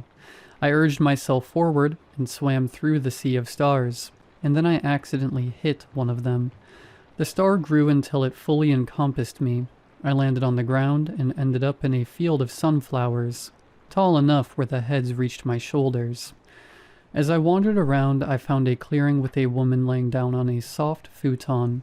She looked up from the shadow I casted and had a genuine look of confusion. "Who are you?" she yelled. This was the first time anyone had ever noticed my presence, so I was scared. I ran back and broke through the fields of sunflowers until I ended up back into the ocean of stars. Then the alarm woke me up. I started exploring the space every time I slept, exploring at least 2 stars a night. It was the same as the dreams I always dreamt, a 50% chance of it being either a nightmare or a dream. I once saw a man on a treadmill running while having to peel his bloodied feet from the track, as it was constantly melting into it. Stuff like that. I always thought that I was ending up in the dreams and nightmares of others, that they would soon wake up like me. One night I ended up in a dream of a small girl, around 6. It was a birthday party in the backyard with balloons and a big plastic table with a huge 5-tiered chocolate cake, and a spread of food all around it. Spaghetti, barbecue sticks, fried chicken, kids' party stuff. The one thing that creeped me out was that everybody else at the party had no face. The children and the adults all had hair and clothes, but their face was completely blank. And they were only standing and staring at the girl. The girl had light brown hair and a heavy splash of freckles. She was stuffing her face with cake and chicken. She had bright green eyes. When she saw me, she babbled with excitement and grabbed my hand to join her. I didn't want to stay, but she got a handful of cake, as big as she could, and stuffed it in my hand. I stayed and ate with her. They didn't taste like anything, so she enjoyed it more than me. Then I woke up. At work, I saw the picture of the girl on the screen. She had been dead for 6 months. Her body was found in the basement with 2 others. I stared at her green eyes in the blurry photograph, a picture taken on her birthday, with chocolate cake splattered across her freckled face. From then on, I tried talking to those I visited, those in peaceful places at least, and I confirmed my theory. They were dead. Some for longer than others. One old man in a mushroom cottage didn't have a last name, calling himself Robin's son. For a while I accepted this. I stopped trying to find their obituaries. There was nothing I could do. They were stuck in their little realms in either total bliss or total despair. All I could ever do was come in and chat with them. All the people in their calm realms were very friendly and kind. They shared coffee, teas, meals, all things that I couldn't taste but enjoyed nonetheless. I asked about when they were alive. They wouldn't remember. They knew their name, and that was about it. I guess I understood why. It's easier to be happier when you don't know what you're missing. On one of my travels, I ended up in a flat, foggy place. The floor was purely concrete and the sky was pitch black. Walking through it, I found a boy, sleeping on a bed. He had long hair, spread across the pillow, but I couldn't see his face. When I called him, he wouldn't wake up, so I left. At work, I saw what might be him. He was missing. A 16-year-old boy with long hair. I knew I had to help, at least try to find where he was last. I searched the stars. I never tried to visit a place twice, but I had to this time. It took 2 nights, searching through every star as quickly as possible, until I found him again, in the dark, foggy realms. I ran up to him and shook him awake. I shouted at him, "Do you remember where you were before you came here?" He was groggy. He didn't want to wake up, but I kept on shaking him until he sat up on the bed. I asked his name and where he lived. It was the same as the news coverage, but when I asked where he was before he came there, he drew a blank. I stayed with him for as long as possible, trying to retrace his steps. He remembered he was going to be a senior. He was bullied, and that he wanted to disappear. He wandered around town, and that was when his memory stopped. I feared for the worst, so I asked him where he usually liked to hang out. He said at the bridge at the edge of town, above a river. When I woke up, I went to the phone and called, saying he might be at the river. I hung up before they could ask who I was and waited for the news. That night they found him. His body moved downstream and was found in another town. I tried helping more, but the most I got was where they were last. It didn't help with kidnapping cases. At some point, I didn't want to go to sleep. I didn't want to float around knowing that I was only helping to find their bodies, and that I couldn't help them any further than that. At one point, I accidentally fell asleep without the CPAP machine, and I ended up in that little girl's heaven again. She was running around with the faceless kids, playing a game of tag. Soon she found me and asked me to join her.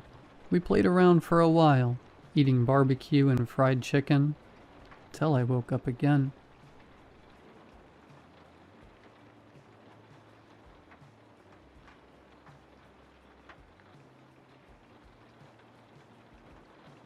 There's 2 things I can tell. The first is that it's there. The second is that it's doing its best to make sure I don't know that it's there. It's quiet, is what I mean. So quiet that I keep second-guessing myself in the night. In the day, too, even as I'm writing this. But I'm positive something is there. It's small things, just frequent, consistent. Something scratching against the hardwood floor, the sheets at the far corner, the ones hanging off the edge of my bed, sliding as something goes past them underneath. I leave clothes on my desk chair a lot. I hear those too. See, it sounds like when I used to have a pet cat, the way something small and nocturnal does moving around your space in the middle of the night, aware that you're there, but I haven't had a cat in years, and never in this apartment. I live with 3 roommates in this weird kind of place. Not spooky weird, but it's an old house that got converted into apartments by putting walls in weird places. So I have this closet that's underneath the next door's apartment staircase. The ceiling of my closet is diagonal, and it stretches really far back once you go inside. We filled it up with boxes and extra things that didn't have a place yet when we moved in, and haven't gotten around to unpacking. So it's kind of a maze, right there in my bedroom. I'm pretty sure that's where it goes during the day. I haven't checked too deep since I'm honestly worried about finding it. You're asking why I don't sleep on the couch or move altogether. Last night was the first night I felt sure it was there. Like I said, it's so on the line of being nothing that I kept dismissing it. It's just the house settling. Winter heating causing expansion or something. You know when you throw a sweater on the back of a chair and it takes an hour to fall to the ground and make a noise, even though nothing's touching it? I kept dismissing it as that kind of thing. There's always a plausible explanation. Maybe that's how it gets by. The suspicion's been growing for a while. Last night made me sure. I've been having more trouble falling asleep. Usually fall asleep to a video playing, white noise, or something. Last night my phone died. My charger was across the room. I didn't feel like getting up since it was 1 a.m. or something. So I just lay there in the dark, eyes closed. trying to make myself fall asleep. I can't get to sleep, but I guess enough time went by that it seemed like I was sleeping. I start to hear it again, just barely. You know when you have to focus to hear something, otherwise you'll miss it? Tapping on the floor from my open closet door, softer padding when it gets to carpet. It brushed up against the blanket hanging off my bed. I could feel it there. I heard it breathing and that was it. It's low to the ground, which is why I was thinking of a pet or something earlier. Who knows? Maybe it's a rat or a rodent or something. That's a plausible explanation. But this sounded like human breathing, kind of high and wheezing. I could hear that its mouth was open. My eyes opened. I couldn't help it. Maybe my body tensed. I heard the breathing stop, like it could tell. For whatever reason, my instinct was to close my eyes and pretend I was asleep. You know how sometimes you'd be up late as a kid? You'd hear your parents and you'd know to pretend to be asleep a second before they walked in? I felt like that, except cold all over. I could hear it walking again, so softly and carefully. I could feel it get closer and closer to my face. I could feel the presence of it, even with my eyes closed. The sense that something was there. The body heat of it or something. I knew if I opened my eyes, I'd be face to face with it. Part of me wanted to just so that I could know, but I couldn't do it.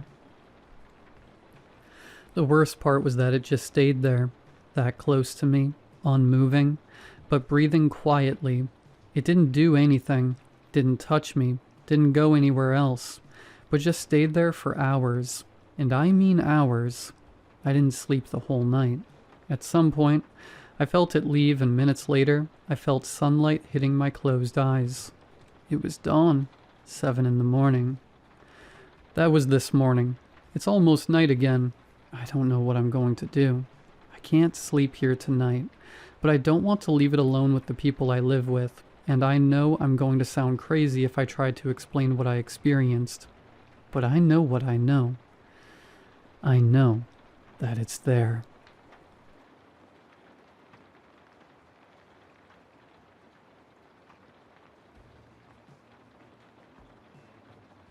For various reasons, I can't give my name. I've had to alter certain details, such as names, in this to save my butt. But the public needs to know. I am being locked up tomorrow, and I need to get this out now. There are monsters in the world. Beasts, creatures, aberrations, horrors, and more. I work in a facility that contains them, located deep in the Pacific Ocean. Almost every folkloric and mythological creature has a kernel of truth to its story, and that's where we come in. For example, the Draugr of Norse mythology. They're more than shape-shifting, dream-infiltrating zombies. The real beasts are what we call a level 6 threat, one of the kinds you don't survive by accident. We don't know how they appear, but they can walk through space-time like a frayed seam being pulled apart, and it allows them to fall ever so slightly out of sync with the material world. They are classified as the species Reanimatus vigilans, the watchful reanimated. But I digress. I'm here because something escaped the facility, and we can't find it. The creature, which my colleagues and I affectionately call the Surgeon, first appeared in 1888. It is the only creature to ever receive a level 8 threat classification. The Surgeon was discovered in the wake of the Jack the Ripper murders. The crime scenes turned heads in certain directions and caught the attention of my organization. We got involved and noticed certain substances in the victims. No one knew what it was, but the organization had the brains to collect a sample and keep it, a thick, red goo, with the texture of maple syrup and the smell of copper. Then, in 1902, a gruesome murder occurred in Russia. A poor girl, no more than 19 years old, was found mutilated in her home. When I took the job of studying the Surgeon, I read the files. and I still can't get those images out of my head. At that murder, that substance was found again. The organization caught wind and began investigating more thoroughly. We came to the conclusion that the substance was a paralytic. Anyone who is exposed will lose the ability to move, but retains all feeling. After the Russia incident, any murders with this substance were kept confidential. Only the immediate investigators and the organization were allowed to know. Panic, superstition, any public trace would have compromised everything. And with more knowledge of the surgeon's MO, we got better at finding them. From 1902 to 1984, the surgeon claimed the lives of 96 innocent women. We finally caught him by using certain tools that could get me thrown into the depths of hell for naming. What we found shocked us all. A middle-aged man in a Victorian-era doctor's uniform, blood-covered gloves dangling at his sides, stood over a woman. Sadly, we didn't catch him in time and we lost her. Her chest was a gaping cavity, and although her heart was beating when we got there, she showed no other signs of life. The capture attempt was a catastrophe. I've reviewed the footage and transcripts enough times to know every second by heart. One agent approached to place the restraints. The surgeon spoke to him quietly. Not a command, not a threat, just a sentence. The agent halted, turned back toward the team, and after a moment of hesitation raised his rifle and pulled the trigger. The surgeon grabbed a rag soaked in the victim's blood and thrust it into the face of another agent. Blinded, she stumbled and fired wildly, hitting two of her own teammates before crashing to the floor. Containment was achieved only after repeated anesthesia darts, restraint nets, and overwhelming force. Even then, it felt less like a victory and more like he had allowed it. The tapes of when the surgeon was brought in are difficult to watch. He was so polite, cooperative, almost eager to talk. I still remember them to this day, more clearly than I'd like. "So, do you have a name?" asked Dr. Otto, with a tremor in his voice that could match an earthquake, his hands shaking as he held the pen. "If I did, it is long forgotten to me, doctor." The surgeon replied with a remorseful smile. "Right, well, we've been following you since the late 19th century. No name? Can you explain how you're still around?" "Certainly, doctor." He leaned back in his chair as he looked around. "I learned at a very young age that life is precious. So precious, in fact, that it can be guarded, taken, and traded." "What do you mean by that?" "Well, I found that if I play the right tendons like a violin and drum the right organs, I can move life from someone to another." "So you're stealing their life?" "Oh, doctor, you make me sound so savage. I perform symphonies of life that only I can hear." He was looking directly in Dr. Otto's eyes as he said this. He leaned forward, eyes bright with something like joy. "Right, well, tell me, why were they all women?" Dr. Otto shifted slightly in his chair, averting the surgeon's gaze. "They are life-givers, doctor. Pure life." He cackled as the words danced out of his mouth. The tape continued in a similar vein, with the surgeon being open. Some of the staff had an issue with it, saying he was too open. Hindsight is 20/20. They were right. 2 days ago I was sitting with him in his cell, blackjack on the table between us, and a pile of cigarettes on his side and a much smaller pile on mine. "Hit or stand?" I asked, eyeing the pitiful amount of wager I had to give. "John, it's an 8. Of course I hit." His laughter coated his words like honey, as I pulled a card and placed it on his side. "A 10. Now's the moment of truth." My gut swirled and tensed. Hit or stand? He sat in his chair, stroking his mangy beard. His eyes focused so hard on the deck of cards by my side. I thought he was somehow reading the cards. Hit. The confidence in his voice sent a small shiver down my spine. I slowly drew a card and placed an 11 down. He cheered as I flipped my own card to reveal a whopping total of 19. Good game, I said begrudgingly, as I slid my last cigarette over to him. We switched from money long ago, ever since I had to pay for my little girl's medical bills.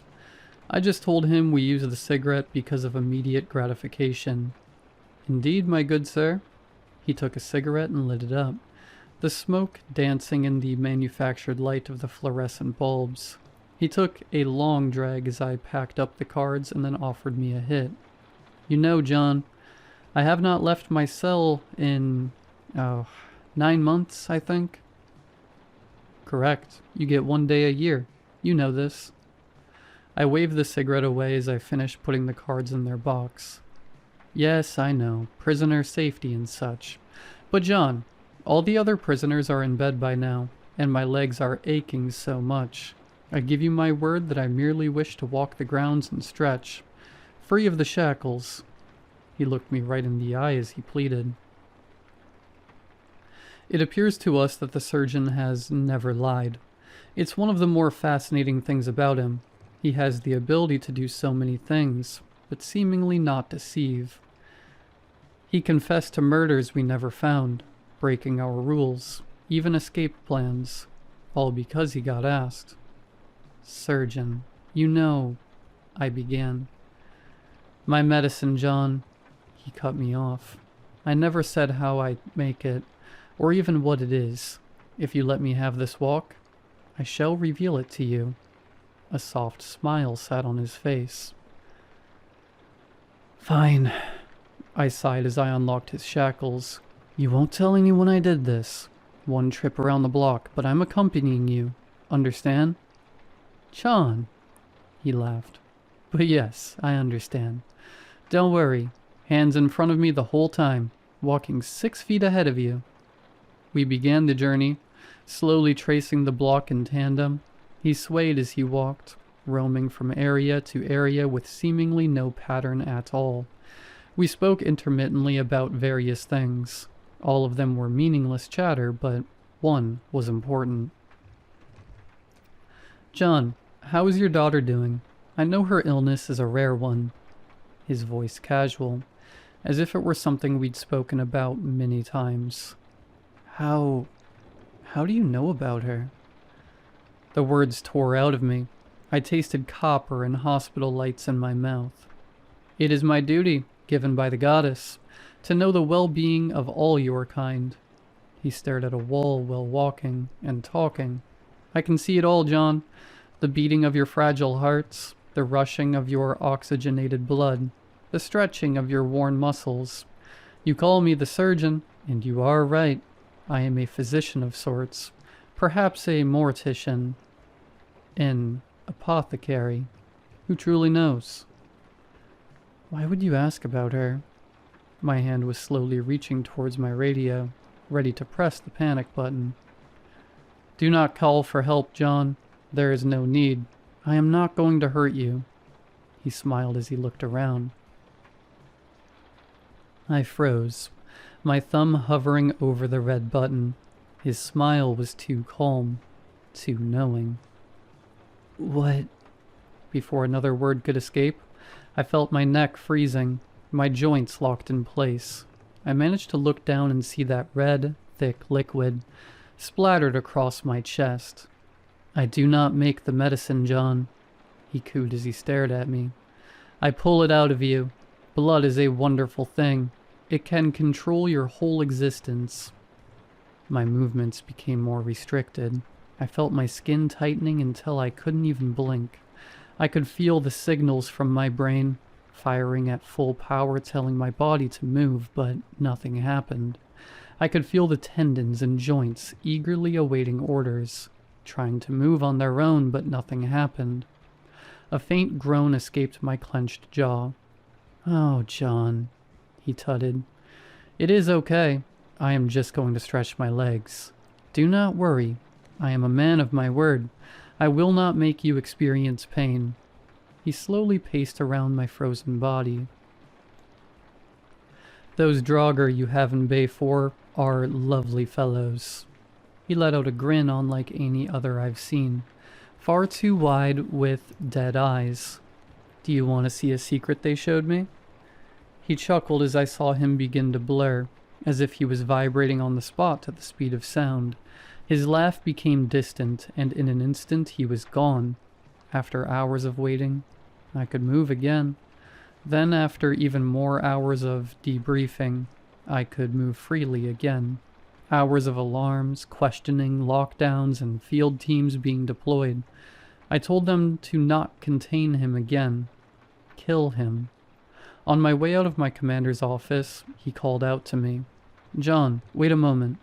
He barked with an authoritative gravitas. "There's something I don't understand. Off record, of course."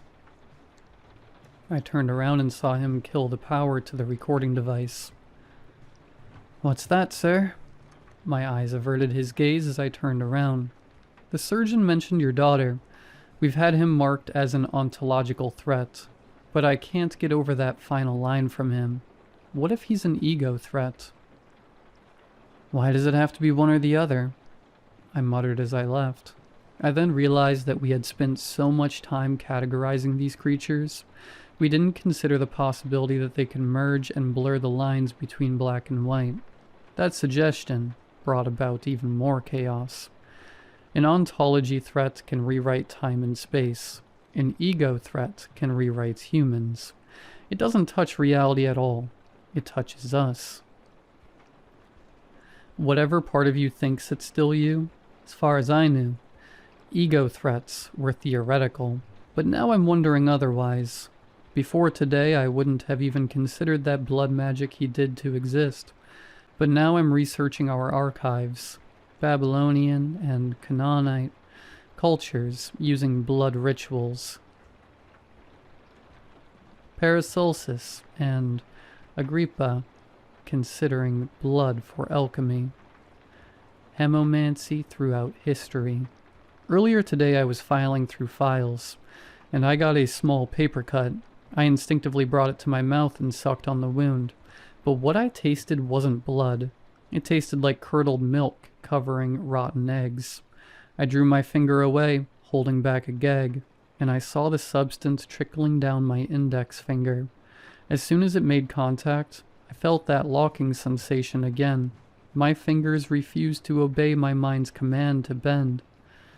One of the facility doctors confirmed through many blood tests. They all show barely any hemoglobin, and so much of that syrupy substance. Yet somehow my vital signs remained inexplicably normal. My blood in his medicine. Tomorrow I'm getting locked up as a new type of creature in this prison of ours. I've been given 1 day to get my affairs in order. The surgeon wears the shape of a man, around 184 centimeters tall, with black hair and pale skin. He has 1 green eye and 1 brown eye. His voice is soft, almost kind and patient, with a faint British sound. If you see him out there, run. I've told you what I can. The rest, I've changed. For your safety. And mine.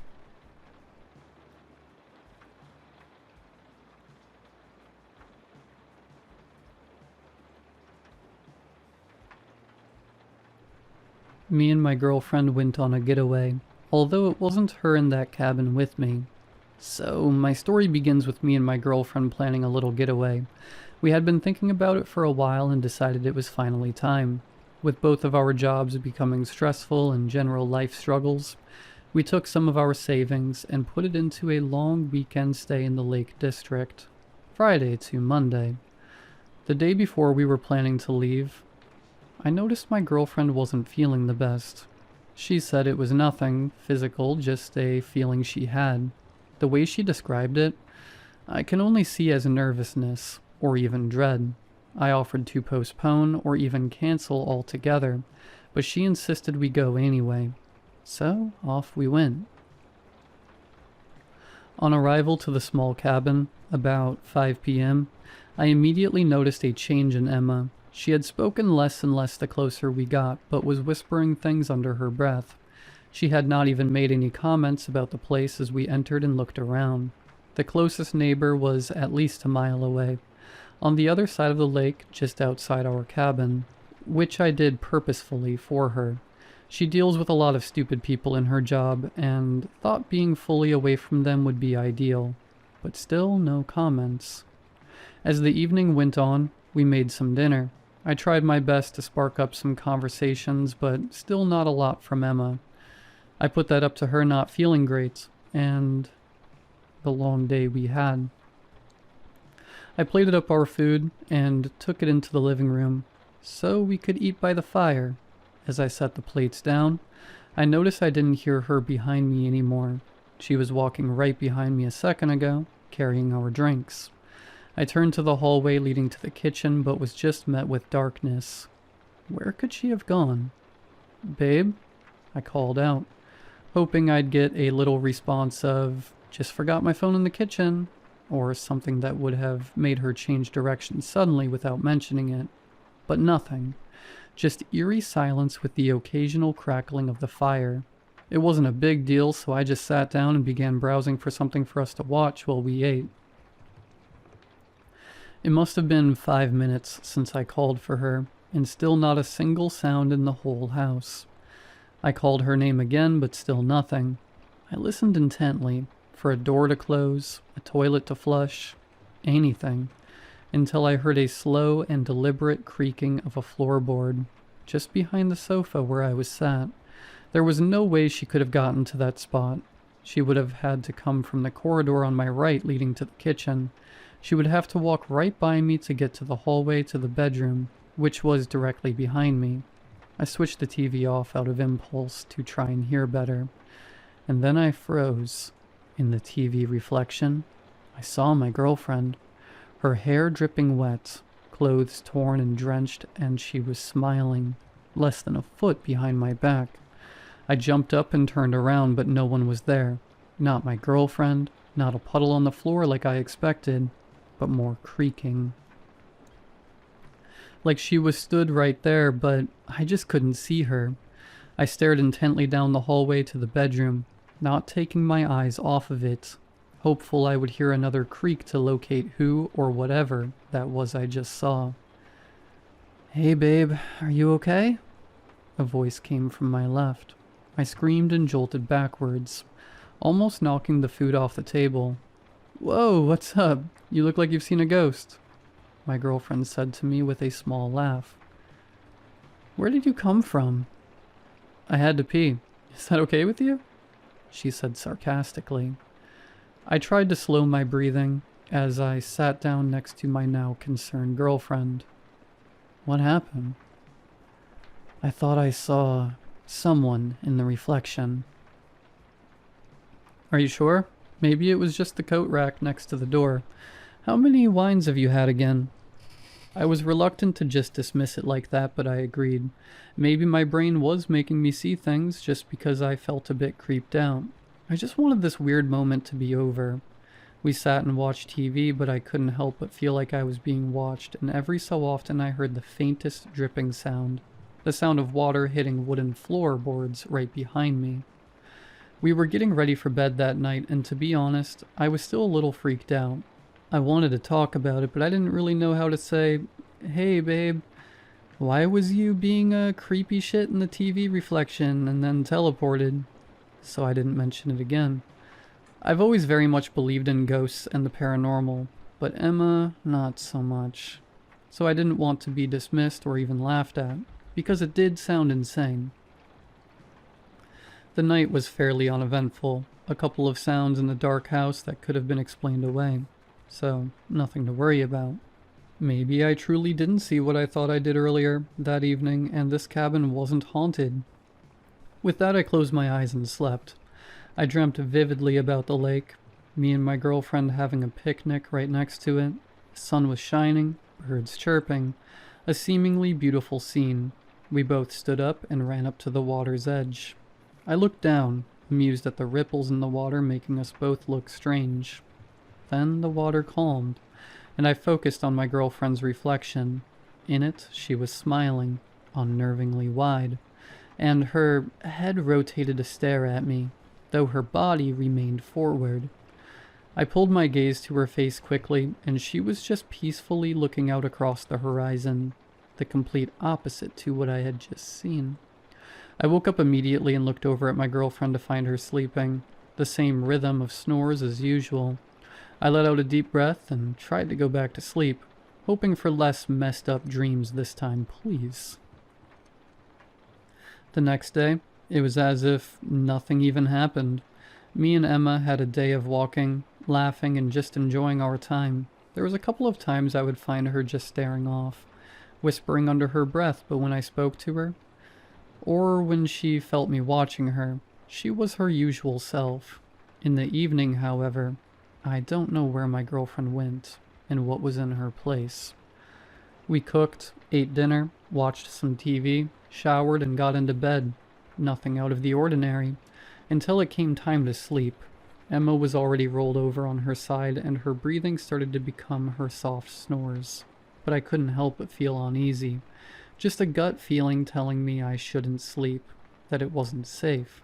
I don't know what made me do this, but I decided to go to the living room for an hour or so and read. In the dark, by myself. I don't claim to be the smartest, but even I know this was a bit weird of me to do. But before I even know it, I was downstairs, drink in hand and starting to open my book.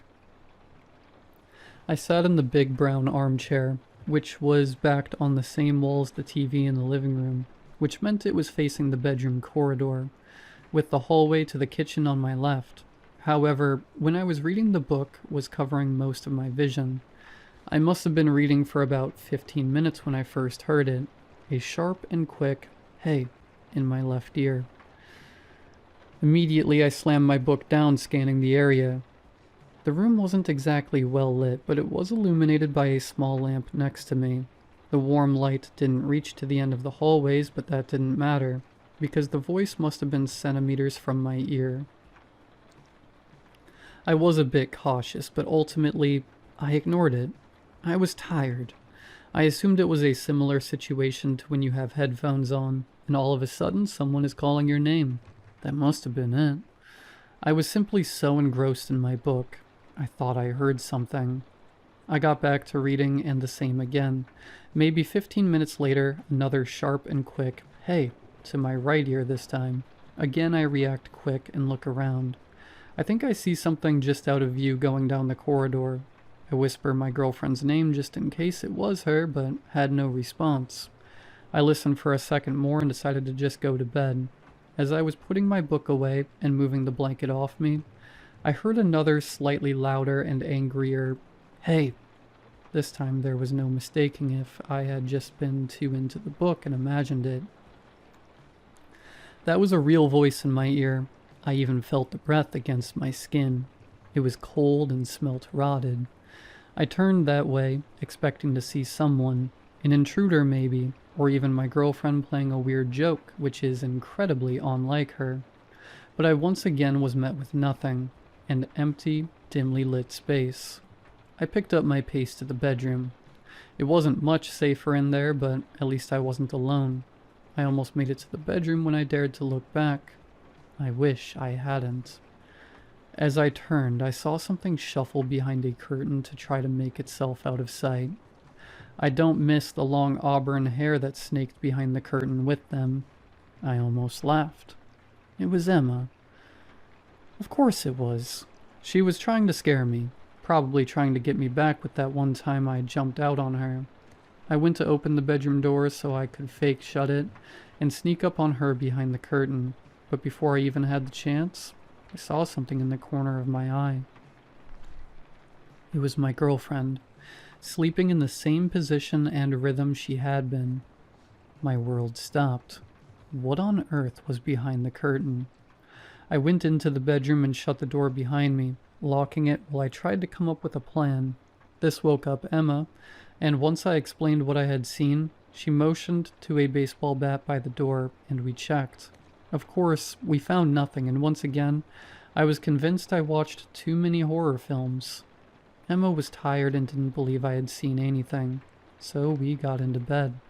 and I managed to eventually fall asleep, with one arm out of the bed, clutching the baseball bat.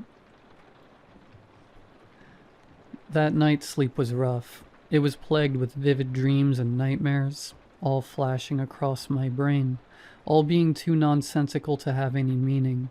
Apart from one. We are in bed. In my dream, I had just woken up and Emma isn't beside me. I pull on my slippers and I go searching for her. I hear scratching along the wall and I follow the noise. I go and find Emma, or what is trying to be her, crouched in the corner, cracking coming from her body, and she twists and turns. I put my hand on her shoulder and she turns, immediately plunging a knife into my side. Her smile doesn't waver and it seems to grow. I look up at her as I fall to the floor, clutching my side. I see her whisper, "Don't get out of bed." Then I woke up and it was morning. The next morning I felt groggy, unrested, and frankly a little annoyed. I would never dismiss Emma's fears, and yet that's what she did to me. So through breakfast I didn't speak, with nothing to say as all my thoughts were filled with what I have seen. I can tell this upset Emma, and I felt guilty, but this was just how it had to be for a while. A few hours later, Emma told me she had a surprise. I followed her out of the cabin to a picnic set just on the edge of the lake. It made me smile. There's my Emma, smiling sweetly with the sun on her cheeks. We sat down and ate. We chatted and it seemed a weight was lifted off my shoulders. I don't know what had been causing these dreams and maybe hallucinations, but I would make an appointment for when we got back. We sat there for a while, and then what seemed to be many flies, coming close to Emma's head, circling her. She tried to ignore it and wave them away, but ran off with a small giggle. It was a little odd with how many there were, but I laughed and ran after her until we both ended standing right along the water line. She brushed the leaves off of her, and they fell into the water, creating a ripple. I glanced down and was amused by how the rippling made us look strange, and then it hit me. My dream. This is exactly how it went. My memory was hazy with what happened next. It felt like weird déjà vu, but laced with dread. As the water calmed, I looked up at my girlfriend, admiring how beautiful she was while looking out and gazing at the scenery. I smiled to myself at how lucky I am and glanced down. The smile on my face was immediately ripped off when I saw the horror in the reflection. Emma had that twisted, gaping smile with her head cranked toward me.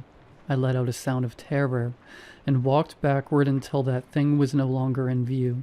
I spun on my heel and sprinted back into the house, desperate to be away from Emma and whatever was pretending to be her, not knowing which was real. Of course, my girlfriend came after me and tried to calm me down. I could barely get my words out before I saw her eye roll. I was starting to have enough of it. I stated firmly I wanted to leave immediately, but was met with reasons why this is important to her and we need this break. I tried to speak my case, but was told it wasn't real, and maybe just a coincidence.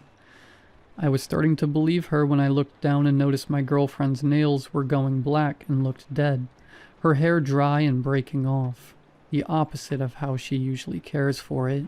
She looked different, but the same, like a twin, but who had been in the dark her whole life. I knew we needed to get out of here and fast, but I couldn't convince her.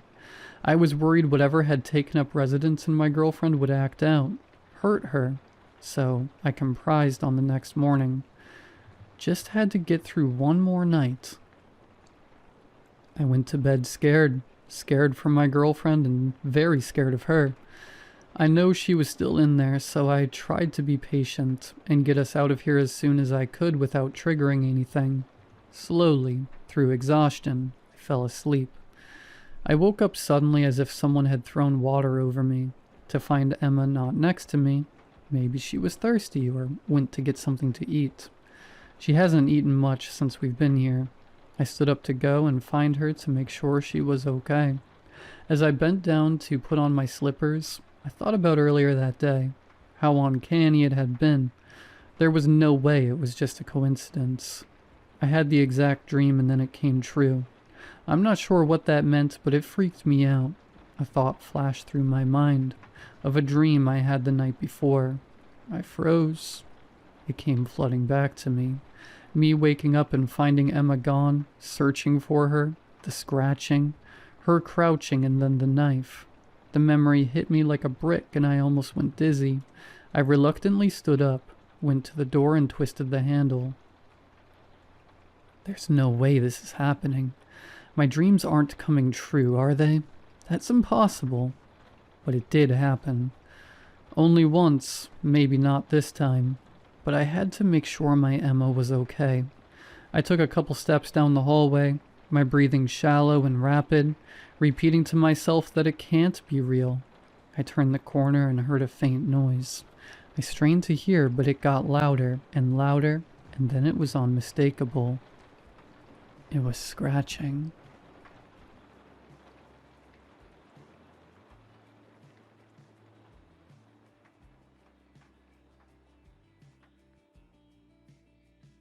Hey everyone, and welcome to a brand new video. Tonight we have 2 hours of horror stories as per usual. I hope you all enjoy them.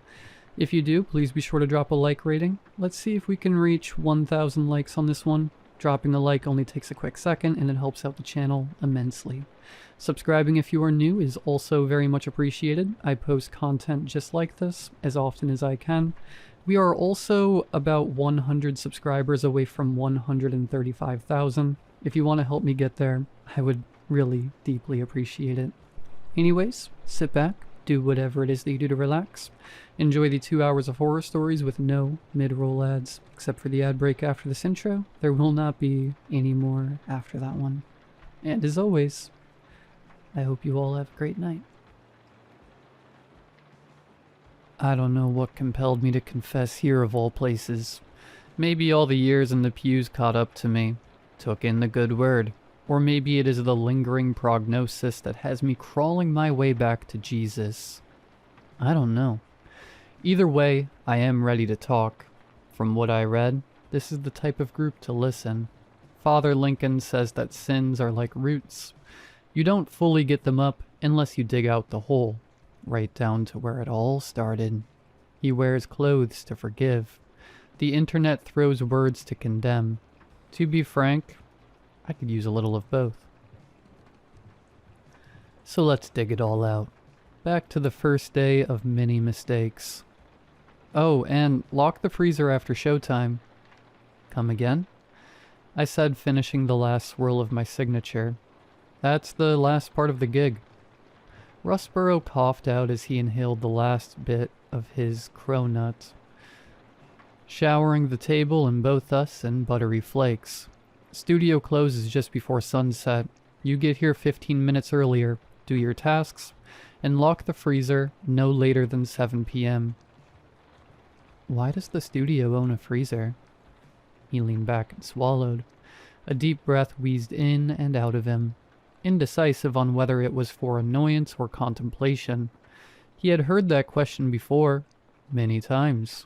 His dense monobrow suggested he was considering whether he would have to hear it again. Do you want this job? The chill from the previous night's air still lingered in my bones.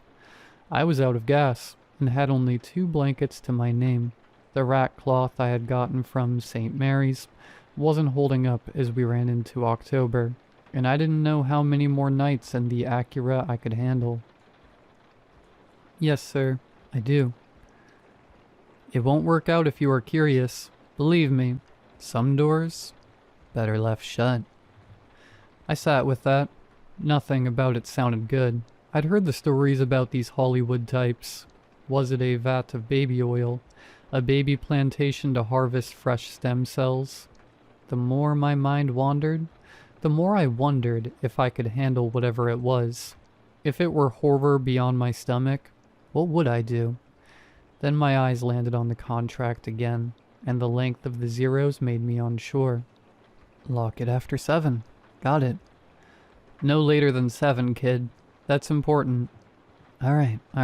Got it. Rusborough didn't seem pleased with that, but he reached into his bottom desk drawer and pulled out my gear. An outer lights security hat, a metal clipboard case with a laminated paper taped to the front that had the word checklist bolded at the top in faded red letters, and a Glock 19. Whoa, I get issued a gun for this job? You got a problem with that? No, I just didn't expect it. Do studios typically have armed security? His eyes sat half open, unamused. He reached over to the black security hat, analyzed it, then matted it down on my head. Do now. He smiled. His extra cheek fat curled around the corners of his lips, creating an echo of a double smile that he was silently laughing at me. Listen, the talent we have here requires a bit of extra protection. I ain't no yuppie. If someone tries to get where they ain't supposed to be, you use that, you hear? I nodded. Anyway, he brushed away some hair infringing on his Rolex. Shift starts in about an hour. Why don't you watch from the screening room? Is that okay? Of course. Welcome to the Outer Lights family. I left Rustborough's office and made my way to the screening area, the Glock heavy at my side. Always such a light thing in the hand, but heavy on my hip and in my guts. I'd never gotten used to it. I fired plenty in my life, a lot less since leaving Beaumont PD that spring, but still, authority. The power to do what needed to be done. Such big things. You think you know what you'd do, how you'd act in a situation where you needed to pull that trigger, to be someone's hero. Then you get to the moment and just about crap yourself. The screening room was dead save for 3 individuals. The first was a man in his late 40s. The studio lights blinded me from the reflection off his head. Wafts of cigarette smoke enraptured him as he sat, watching the talent perform from his director's chair. To his immediate left at the foot of the stage was someone in an all-black suit. Sunglasses indoors. Total G-man. He was the only one who turned to me the moment I opened the door. He saw my hat and gave me a faint nod of acknowledgement. I didn't return it, but it was the man on stage who stole my attention. Atop the stage, centered by 6 lights of soft white, blood red, and sapphire blue was the star. He was young, no more than 23, dusty blonde hair, striking green eyes, and a grin that said he knew more than you did. Draped over his shoulders was a scarred blue suit coat, painted with grime and old blood. He was shirtless underneath and had a gun in his hand. He looked down at it in his lap, switching his expression in an instant. I was never a movie type, but I could see his thoughts. He went from a generalized sorrow to now thoughts of impending oblivion. If she were actually here, we would have Marjorie enter stage left, the director said. I could now see the name Stillwell on the back of the chair. Can we get an intern or something to read her lines to Thomas? The man in the suit nodded at him and looked behind the curtain on the stage. At his glance, a frail 19 of something jogged out. Her brow drenched in sweat, a script in hand. Everyone stopped, waiting for each other to continue, until the director scoffed. It's your line, sweetie. Oh, sorry, she mumbled, flipping to the page in a frantic rush. She cleared her mousy throat and continued the scene in a jilted performance. Isaac, just put the gun down. Whatever's wrong, we can fix it. They're gone, Alyssa. What do you mean they're gone, Isaac? What happened? Where is everyone? Thomas, now fully his character Isaac, looked to her, his brow pinched into a grimace, lip quivering, eyes misty. Alyssa? Isaac, where are the others? What about me? I'm right here having to live with it. His eyes fell back on the gun. Isaac, where are they? How can you ask me that? He said, looking to her now. Don't you dare look at me like that.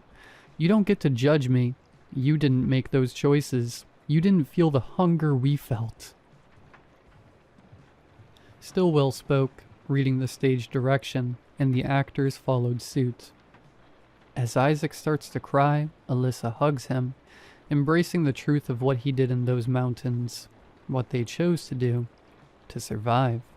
She buries herself in his shoulder, apologizing for everything, but Isaac looks on to the mountain, looking on to what was left behind. Was it his friends or all of himself? Thomas then looked to the seats, right at me. His eyes gripped me like 1,000 pleading hands begging me to stare. Goose flesh broke out all over my body as he spoke. The jungle stole their lives, but I stole their souls, with every bite. Cut. Thomas snapped up, ignoring the intern. You don't think that line at the end is too much? Stillwell raised an eyebrow. It wraps the story up well. Yeah, but what about just, I stole their souls? I mean, the audience already knows I nibbled on my friends up there. Stillwell looked at his watch. It was 6 p.m. He looked back at Thomas, and they had a silent conversation about that. It's a good point, Tom. I'll consider it on the rewrite. We'll pick up tomorrow when Marjorie is here, and not coked out in a Denny's crapper, or wherever she is. Let's clear out so security can close up shop. They did. Not a single word or glance at me. I watched the room clear, and in a few minutes, it was just me. The majority of the checklist I had to do were basic items. Cut the power to the stage, conduct walkthroughs at 3-hour intervals, ensure building access points are secure by 6:30. All standard stuff I'd done before in some fashion. I knocked them out swiftly and was left with the last 3 items, the first of which gave me pause. Let in the groupie, I read.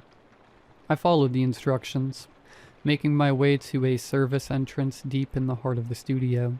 I opened the door, mostly to get a view of what to expect, when I heard a short scream as someone scattered to the ground. I looked down to see a young girl on her knees, looking up at me with a wounded expression. She was a frail thing, pencil skirt, low-cut top, curly brown hair, a dense amount of foundation, and clashing red lipstick. Sorry, I said, helping her up. I didn't see you there. It's okay, she said, though I could tell it wasn't. Still, she made an effort to put me at ease, and I appreciate that. I gave her a once-over, and saw she now sported a small splotch of crimson on her left knee. Let's get you a bandage for that. It looks like a good scrape. No, that's okay. I'll clean it up in the bathroom. I insisted. While cleaning her up, I found out her name was Regina. She was 20, or so she told me, and that she was so thankful to be here. However, when the hydrogen peroxide hit her skin, her positive energy crumbled, and she stomped her good leg as if I was amputating the other. So, you know the actor, Thomas? I asked, hoping to distract her. It worked. She lit up like Figueroa Corridor. No, but I really want to. We met at a coffee shop while I was practicing my lines. I'm an actress. Uh-huh, I said as I finished wrapping her bandage. He was so sweet. Said he really liked my stuff, and asked if I could swing by after he finished rehearsal. I was sure Thomas did like some of her stuff, but I didn't have the heart to tell her. The girl was too young for me to be crushing her dreams.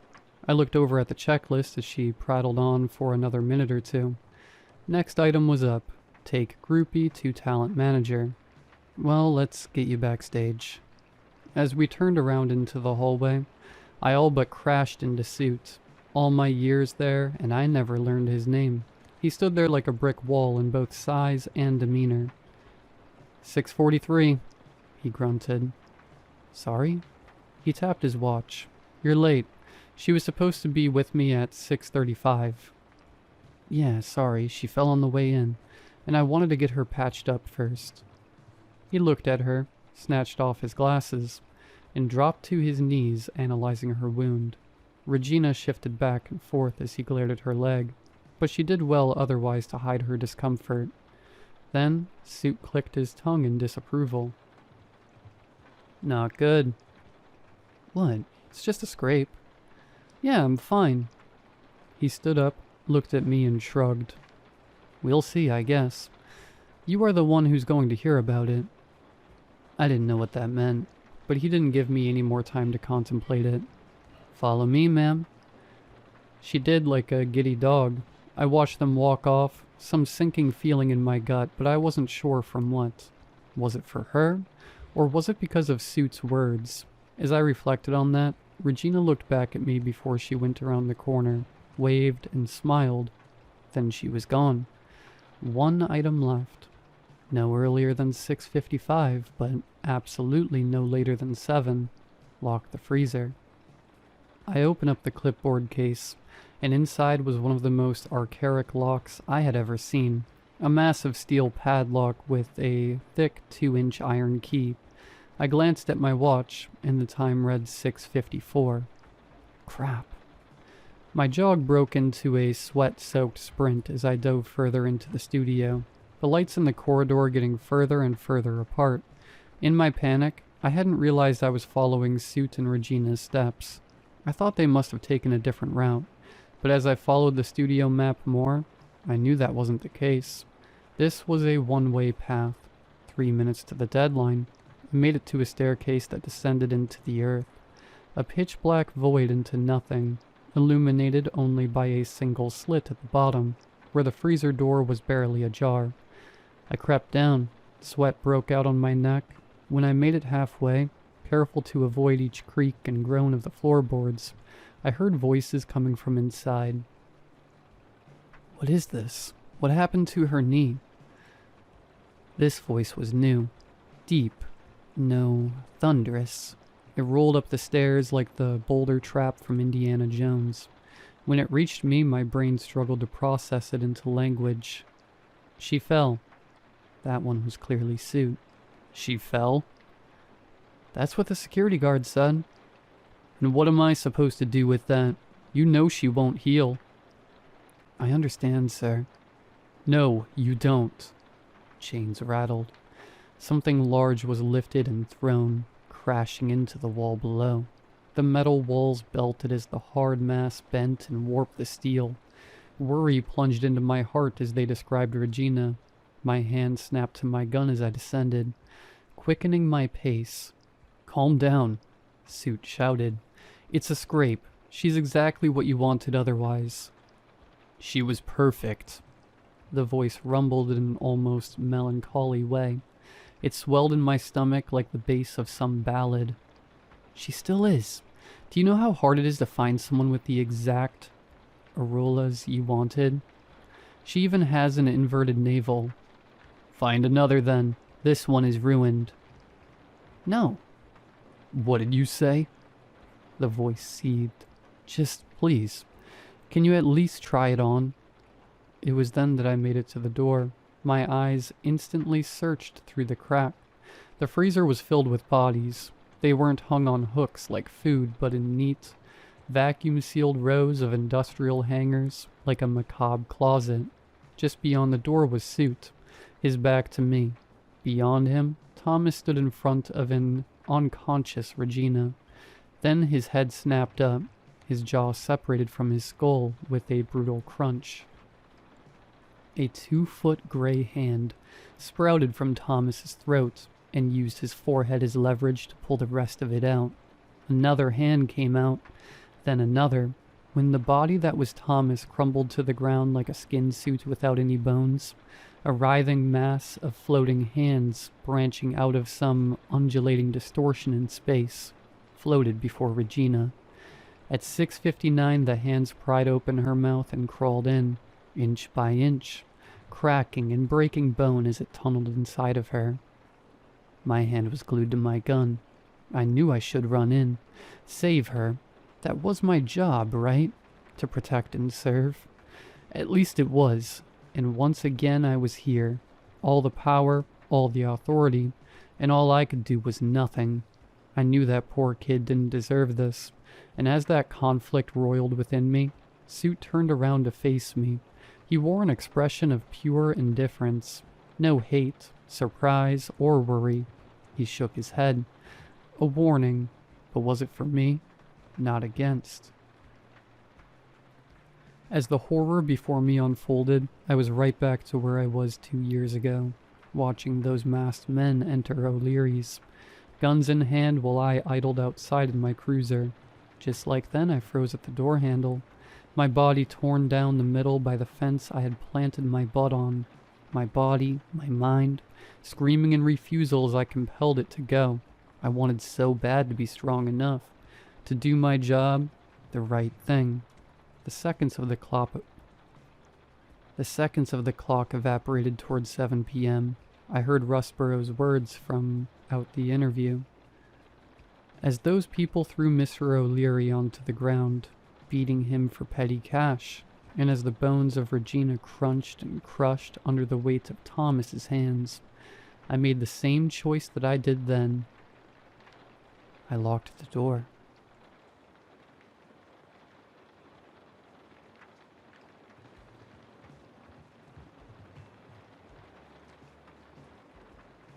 I didn't think much of the house when I first moved in. A friend of mine told me he was renting out a house. Cheap, quiet, perfect for me. He casually mentioned that a woman had lived there before, but she's not there anymore. I didn't ask any questions. All that mattered was getting the keys and finally having my own place. On the day I moved in, he handed me the keys and simply said, "If anything comes up, text me." Then he left. From the outside, the house looked completely normal. If anything, it was just a bit too quiet. No cars, no people, nothing going on. I actually liked that. Inside, everything was clean. Almost too clean. There were no pictures, no personal belongings. Nothing that made it feel like someone had actually lived there. Just furniture and empty space. As I went upstairs, a door at the end of the hallway immediately caught my attention. It was closed and the frame looked slightly warped, like it had been forced at some point. I tried the handle, but it didn't move at all. Probably just stuck, I muttered to myself before leaving it alone. Later, while checking out the attic, I found the first real sign that something felt off. The room was dusty and cluttered, completely different from the rest of the house. Old women's clothes were scattered across the floor. Sweaters, jackets, shoes. Like someone had left in a hurry and never came back. In one of the jacket pockets, I found an ID. It belonged to the previous tenant. I stared at it for a moment longer than I should have. Something about it didn't sit right with me. Still, I took a picture and texted my friend. "There are still some things from the previous tenant here. Is someone going to pick them up?" He replied almost immediately. "Yeah, someone will come tomorrow." That was enough for me. I put everything back and went downstairs to finish setting up. I built my PC, played a few games, and put some music on in the background. Outside, it started raining. At first, it was just a light drizzle, but it quickly turned into a heavy downpour, the sound of it echoing against the windows. Everything felt completely normal until the doorbell rang. When I opened the door, a woman was standing there. She seemed friendly, but there was something off about her. "I live next door," she said, holding out a cake. "I just wanted to introduce myself." Her eyes kept shifting like she was constantly checking her surroundings. "Would it be okay if I came in for a moment, just until the rain calms down?" I didn't think much of it and let her inside. She sat down on the couch and we made some small talk. Nothing unusual, but the silence between our sentences felt strange. Like something was missing, or like she was waiting for something. After a short while, she stood up again, gave a quick, polite smile, and said, "I should go." And just like that, she left. I shrugged it off and went back to my PC. At some point, though, I started hearing something outside. Footsteps. Slow, heavy, coming from the yard. I took off my headphones and listened more carefully. There it was again. Footsteps. I walked over to the window, but there was nothing there. I even stepped outside for a moment, but the rain soaked me within seconds, and the yard was completely empty. Just my imagination. I muttered as I went back inside. Still, something didn't feel right anymore. The house felt different. Too quiet. Too aware. Eventually, I went to bed. I don't know how long I had been asleep, but the sound of the doorbell suddenly jolted me awake. I grabbed my phone. 2:45 a.m. My heart immediately started racing. I got up, went downstairs, and opened the door. She was standing there again. The neighbor, completely soaked, her hair stuck to her face, breathing heavily. "There's someone outside," she said. "He's walking around the houses. I saw him." A cold feeling settled in my stomach. "Can I come in? I don't want to be alone." I hesitated for a second, but I didn't want to be alone either. So I let her in. "Sit in the living room," I told her. "I'll check upstairs, see if I can find something." I didn't even know what I was looking for. As I walked upstairs, I texted my friend, "There's someone outside watching the houses." He replied almost instantly, "I'll send someone over. A friend works with the police. He'll be there soon." I added, "I let the neighbor in so I'm not alone." I slipped my phone back into my pocket and went downstairs again. The living room was empty. She was gone. My heart skipped a beat. "Hello?" No response. I grabbed my phone again. A new message. "Which neighbor?" I felt a cold chill run through me. I typed back, "The one next door." A few seconds passed before he replied, "No one has lived next door for years. I own that house too." Everything inside me dropped. I ran upstairs without thinking. My eyes immediately locked onto the door at the end of the hallway, the one that had been stuck before. It was open now, just a dark gap, and somehow I knew she was in there. Without thinking, I rushed into my room, yanked open the closet, crawled inside, and quietly pulled the door shut behind me. My hands were shaking. My breathing was way too loud. Then I heard it. Footsteps. Slow. Followed by a soft dragging sound across the floor. She was inside the house. The rain kept pouring outside, its sound echoing through the walls as she moved through the rooms, searching, checking, getting closer. "You're here, somewhere." Her voice was quiet, way too close. I held my breath. My phone vibrated in my hand. I barely dared to look. A message from my friend. "You need to get out now. That woman is the previous tenant. She's mentally unstable." My heart was pounding so hard it felt like she had to hear it. All I could feel was fear. Cold, paralyzing fear. I'm sitting here now, in the dark. The closet is the only thing between me and her. I can hear her outside. Her footsteps. Her whispering. And now, I can hear her coming up the stairs again. If she opens this door, it's over. I just have to hope the police get here before she finds me.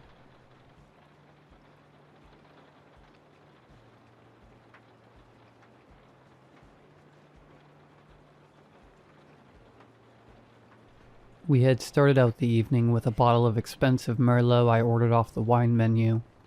Monica always loved it when I took charge this way, and saved her the trouble of having to browse the selections herself. Besides, after 6 months of dating, I was confident I had her preferences down to a T. When the bottle arrived, I pointed out the label to her. "Did you know Merlot is French for blackbird?" I asked as our server poured us 2 glasses. We were at our usual table, rooftop seating, with an expansive view of the city. "I did not know that," Monica acknowledged. I could always tell she was grateful when I taught her something new. I was glad when she didn't ask about the rest of the label. Probably could have figured it out if I tried, though. I've always been good at picking up on context clues. You know, speaking of birds, I read something interesting the other day. I mentioned as I swirled my glass. They just published a study that found birds in the city are more afraid of women than men. You'd think it'd be the other way around. Who even pays for those studies? Monica wondered. She surprised me by breaking off a piece of bread. Monica never ate bread, but it was only to crumble it up and sprinkle it near her chair. "Seems you have no trouble endearing yourself." I smirked as I watched a sparrow hop over to cautiously peck at the crumbs she had scattered for it. Guess I'm dating a real-life Disney princess. Maybe if one lands on me you can say that. She played along with a laugh. Or if I spontaneously break into song. I'd kind of like to hear that. She scrunched her nose in a way I found adorable. Take me out to karaoke next time. Next time. If I had my way, there would be plenty of next times. I was going to marry this girl sitting across from me watching that little bird hop around her heels. She was funny, smart, beautiful, and judging by her intense focus, fascinated by the wonders of the natural world. She observed that bird like couples at neighboring tables observe the glowing screens of their devices. It didn't hurt that she didn't break the bank every time I took her out, and insisted on treating her. She barely ate as far as I could tell. Yep, I was definitely a lucky guy. Hey, I'm gonna go use the restroom real quick. I set my napkin aside, still smiling, and rose. Monica looked up from the bird to beam at me. God, she was gorgeous.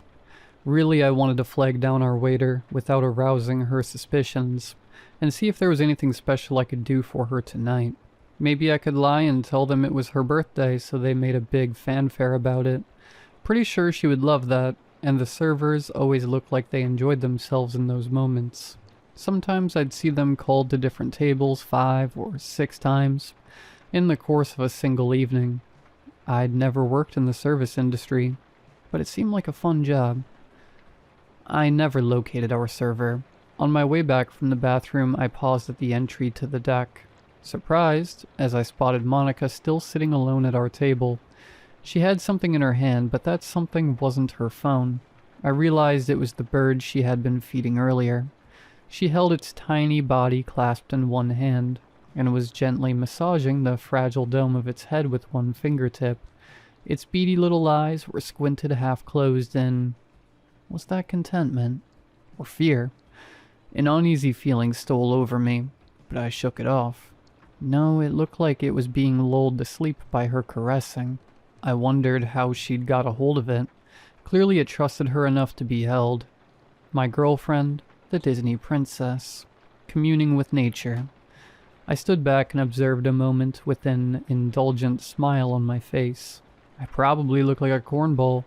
Not something I've ever been accustomed of being, but I couldn't resist. I watched as Monica brought the bird nearer to her lips. I thought she was going to plant a kiss on it before letting it go. An idea I was less enthusiastic about. Thoughts of avian germs, lice, parasites flew from my mind the next moment. I could see the bird visibly struggling now in Monica's fist, her skin bleaching white with the ferocity of her grip. She opened her mouth and it was so much more than a kiss. Her lips parted wide, wider, until I thought her jaw would dislocate, and then it seemed to unhinge and continue opening wide, ropes of saliva trailing between her upper and lower teeth, the crown of her head practically sinking back into the nape of her neck. The bird gave one last fearful struggle in her hand, but it was too late, as its head disappeared inside my girlfriend's mouth. She didn't finish it in one bite, even though she could have, easily. Her teeth, so much longer than I knew, chomped down, wrenching the bird's head from its spine, like Saturn devouring his sun. A Goya painting I once described to her in great detail on our first date in a way that impressed her enough to agree to a second. I had guessed from the outset that Monica preferred a man of culture, but I was starting to wonder what I knew about Monica's preferences, actually. Her mouth opened a second time, like the act of eating was mindless, automatic. Her tongue the conveyor delivering the rest of the bird, still flapping. How was it still flapping? Down the yawning chasm of her throat. Her jaws snapped shut, her lips pressed tight together, and I watched the wiggling lump slide under her skin and disappear beneath the pressed Peter Pan collar of her dress. I thought about bolting. I had never dined and dashed in my life, but wasn't Monica the only one who had dined at this point? My vision was tunneling, And still I stood rooted to the spot. Fight or flight? Hadn't the bird tried both and lost, giving way to freeze? Monica glanced up then and spotted me, and there was no escaping back into the restaurant undetected. I walked slowly over to our table and sat down. Our server reappeared within moments to take our order. Just the house salad with dressing on the side for me, Monica said, folding her menu shut. I stared at something caught in her teeth. She noticed and closed her lips abruptly, feeling around, her tongue bulging out a pouch in her lower lip before sweeping sideways to her cheek. She fiddled this way for a while, then plucked the detritus free and laid it out neatly beside her plate. You know what they say about girls who can tie cherry stems into knots with their tongues? She said slyly. They don't say they're Disney princesses. Uh-huh. She hadn't been drinking any Shirley Temples I was aware of, and the gnarled trophy she had produced for me definitely wasn't a cherry stem. When our entrees arrived, I watched her sip wine and move leaves around her plate as she carried on convivially. At least, she was giving the impression of eating. I hadn't even touched my chicken parmesan. I was too busy shooting furtive glances at all the other female diners, single, paired, gathered in groups, and noticing the identical house salads plated before them with dressing on the side. I could have sworn several of them were looking at me. The sun had just sunk below the horizon, and either the lengthening shadows or their evaluating gazes made my skin grow cold. There were no more birds hopping around underfoot. Maybe they had all flown away. What? I asked when I realized Monica was awaiting a response. I was just thinking, when we move in together, we should set up a bird feeder, she repeated. Or even a birdhouse or bath. We can make it really welcoming for all the urban birds in the neighborhood. That way, they'll know I'm not something they need to be afraid of. Uh-huh. She smiled again, then dabbed her mouth with the corner of her napkin. She seemed to be having some indigestion. I rose without meaning to. I think I need to use the... I was suddenly surrounded by a crowd of people. I sat back down, sweating bullets, hemmed in on all sides. Someone slid a slice of cake in front of me, right next to my untouched meal, and a fleet of servers started clapping and singing in unison. A pair of hands garroted me with an elastic band as a conical hat was affixed atop my head. When you were in the bathroom earlier, I told them it was your birthday, Monica crowed.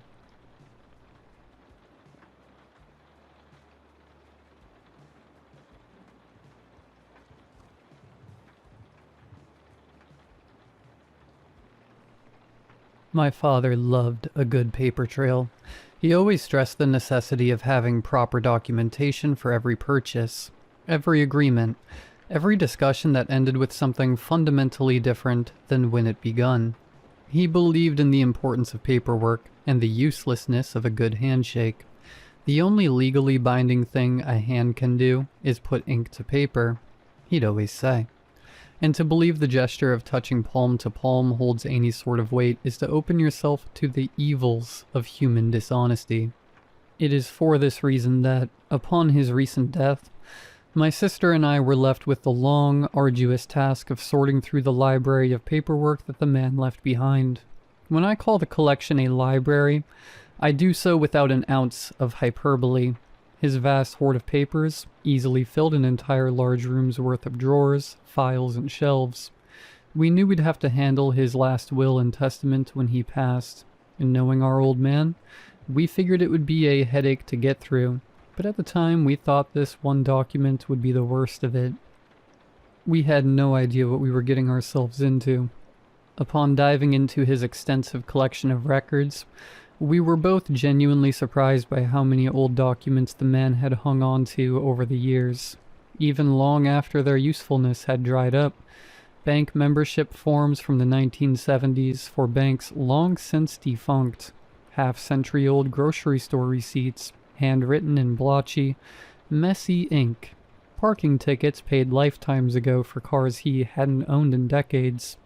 It was all there, filed away neatly in the darkness of his old office, waiting for the day that we'd have the displeasure of drawing it all back out into the light. Knowing that most of it was worthless, we were tempted to simply shred it all and throw it away. But the persistent nagging that something of importance might be hidden in that massive trove of paperwork was strong enough that it convinced us to sort through it all manually. In a way, it was actually a much more enriching experience than I would have thought. We got to see our father's signature evolved throughout his life, and going through those decades worth of documents gave us the sense that we were reliving that life from start to finish. But at the same time, it was an agonizing chore that I dreaded doing each day. Because yes, it took us days to sort through all of that old paperwork, most of which was a complete waste of time. I suppose I couldn't really be upset about having to complete this final task for our old man. He provided us with a good life growing up, and the minor burden of sorting out his paper affairs after his death was a small price to pay compared to the work he had put in to ensure that we never wanted for anything, and had always lived in the lap of comfort and luxury. I also can't blame him for his overly cautious desire to keep a paper trail of his entire life. He came of age in an industrial town, during a time when industry was on its way out. Jobs spawned through handshakes and goodwill, suddenly vanished when the mines dried up, and the mill's furnaces went forever cold. Nobody got any form of a severance package back then. One day you had a job, the next you didn't. One day you were able to put food on the table, and the next you weren't.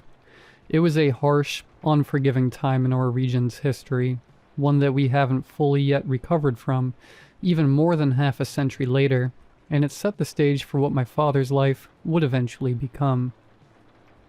Times were tough for our father and mother after he'd lost his job at the old mill.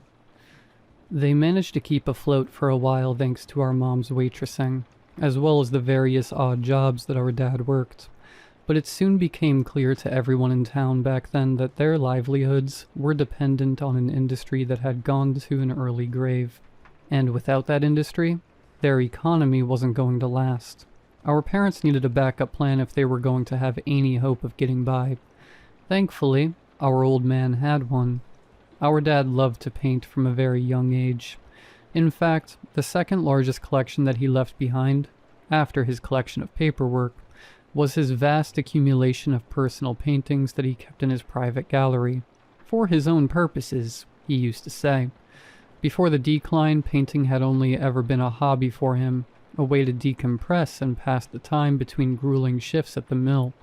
He never thought he could have made a living off his work until the desperate times came, and he found himself backed into a corner with no other means of making ends meet.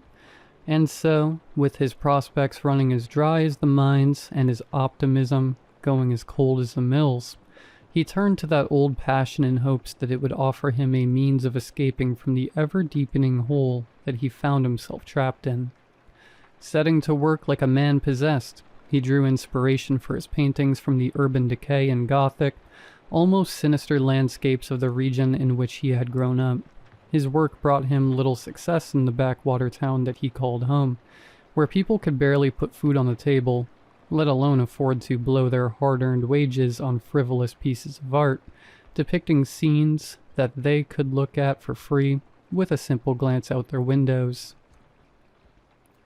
Knowing that he had no hope of making a living from his art in his current environment, and with the area's decline only growing worse by the day, my mom and dad decided to take on the ultimate gamble. They packed up their things worth keeping, sold the rest, and departed from the only place that either of them had ever called home. Their time spent away was, until the unfolding of recent events, largely a mystery to me. I knew they spent some time on the West Coast where my father continued to work on his stalled art career, but any details of his successes and failures there were never shared with my sister or me by our parents. All either of us knew is that by the time they returned home more than a decade later, their fortune had been secured. I wish I had known the circumstances that had led to their fortune sooner. I wish I had asked them questions while they were both still alive to answer. While I doubt they would have told me the whole truth, I might have been able to glean something about what had happened while they were away. The work of going through my dad's old records started as a tedious slog, and only got worse as the task went on. We brought a shredder into his office and began meticulously going through each document, ensuring that it was irrelevant before condemning it to its fate, leafing through those old files and deciphering the messy, aging words scrawled therein. Would have been annoying, bothersome work for people half our age, and with us now into our 50s, with our worsening eyes and less nimble hands, the task was an even greater test of patience. We did our best to stay positive during this time, to talk about our memories of Dad, and to a much lesser extent, of Mom, and to keep the atmosphere as light and easy as we could. But this became more difficult as time went on, and we became disheartened by just how little progress we made against the seemingly insurmountable horde of records that we needed to sort through. The first noteworthy record, and thus the first one worth keeping, was found by my sister toward the end of the second day. I had just gotten back from taking a box of 3 decades worth of fast food receipts to the garage trash can. I hadn't bothered to shred them, when I heard her speak from across the room. "Oh, wow." I placed the now empty box on a nearby shelf and turned to look at her. "What's up? Find something interesting?" "I'd say so," my sister said. "Come take a look." I approached her. As I drew near, I saw that she was at the beginning of a fresh box of records, possibly even on the very first item inside. When I came up alongside her, she looked at me with an excited smile that she hadn't even considered wearing since the start of our task the previous day. She handed me the slip of paper in her hand without speaking, and I looked down at what was written upon it. It was a bill of sale for one of my father's paintings, one titled Gothic Decay. The bill was dated May of 1958, about 3 months after he and my mother had moved out west. "His first sale," my sister said. I should have known he'd have kept the receipt for it. I read the bill over again and frowned slightly. Not the most lucrative sale in the world, was it? "Well, no," she said, "but it was a start." She looked back into the box that she had pulled the bill from. "It looks like these are all sale receipts for his paintings from back then. Maybe even every single one that he had sold. Knowing Dad, it probably is every single one of them," I said. My sister pulled the next one from the list. It was dated September of 1958, roughly 4 months later, and indicated that the painting had sold for a similarly pitiful price. The third sold in December, again for what I'm sure was barely even enough to cover the cost of his art supplies. "Not a lot of money coming in that first year, huh?" I said. The pattern continued for 2 more instances before ending in April of the next year. In almost a year's time, our dad had only managed to sell 5 paintings, and each for far lower than he probably would have liked. I might have felt bad for him, had I not known of the wealth he would eventually amass. By flipping through the receipts, we learned that he didn't sell another painting for most of that year, until November of 1959. I imagine during that long gap he'd been forced to jump back into doing odd jobs in order to make ends meet.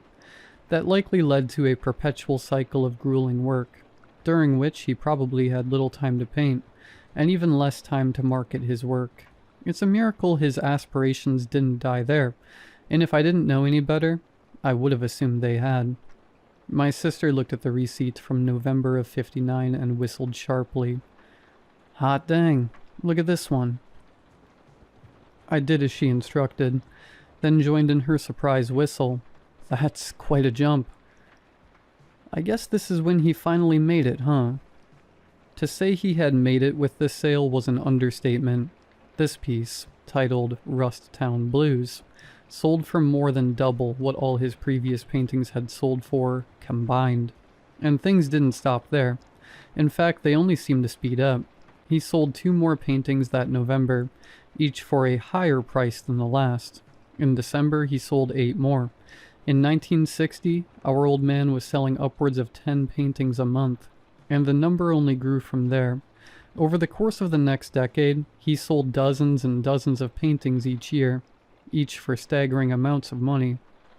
I didn't know how he ever had enough time to complete so many paintings, and I wondered if his seemingly obsessive commitment to his work is what sowed the seeds for what my mom eventually did. Exactly 10 years later, to this very day in November of 1969, he sold his last painting of the bunch. It would be the last one he ever sold in his life. And that's all she wrote, my sister said. This must be when he and Mom came back home, I said. A shame he didn't paint anymore after that. Well, a few years after they came home is when he and Mom had us, she said. Must have been tough to keep up his work while raising a family. Yeah, well, Mom didn't exactly make it any easier for him, did she? I said. My sister shook her head. No, that she didn't. I paused for a contemplative moment before speaking again.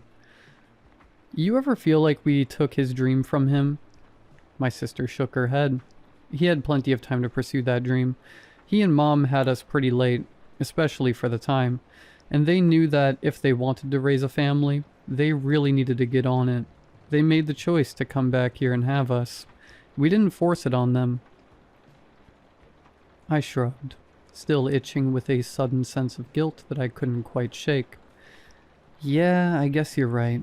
Just like how nobody forced Mom to change her mind. Yeah, she said. That too. We let the conversation drop and returned to our work. The painting sales were the first items in the entire collection to be spared from the shredder.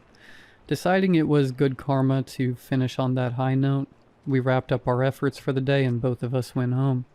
I spent a long time that night thinking about those dozens and dozens of paintings that my father had sold back then, wishing that I could see even one of them. I had shrunk so far into my own head that my wife actually noticed my aloofness and asked if I was all right. I reassured her that I was, even if the answer didn't feel entirely honest. She eventually drifted off to bed, and I decided to decompress for another hour or so before following her there. I opened my laptop and looked up a few of the names of my dad's old paintings that I remembered from the receipts, to see if copies of them had ever been posted online. No dice for any of them.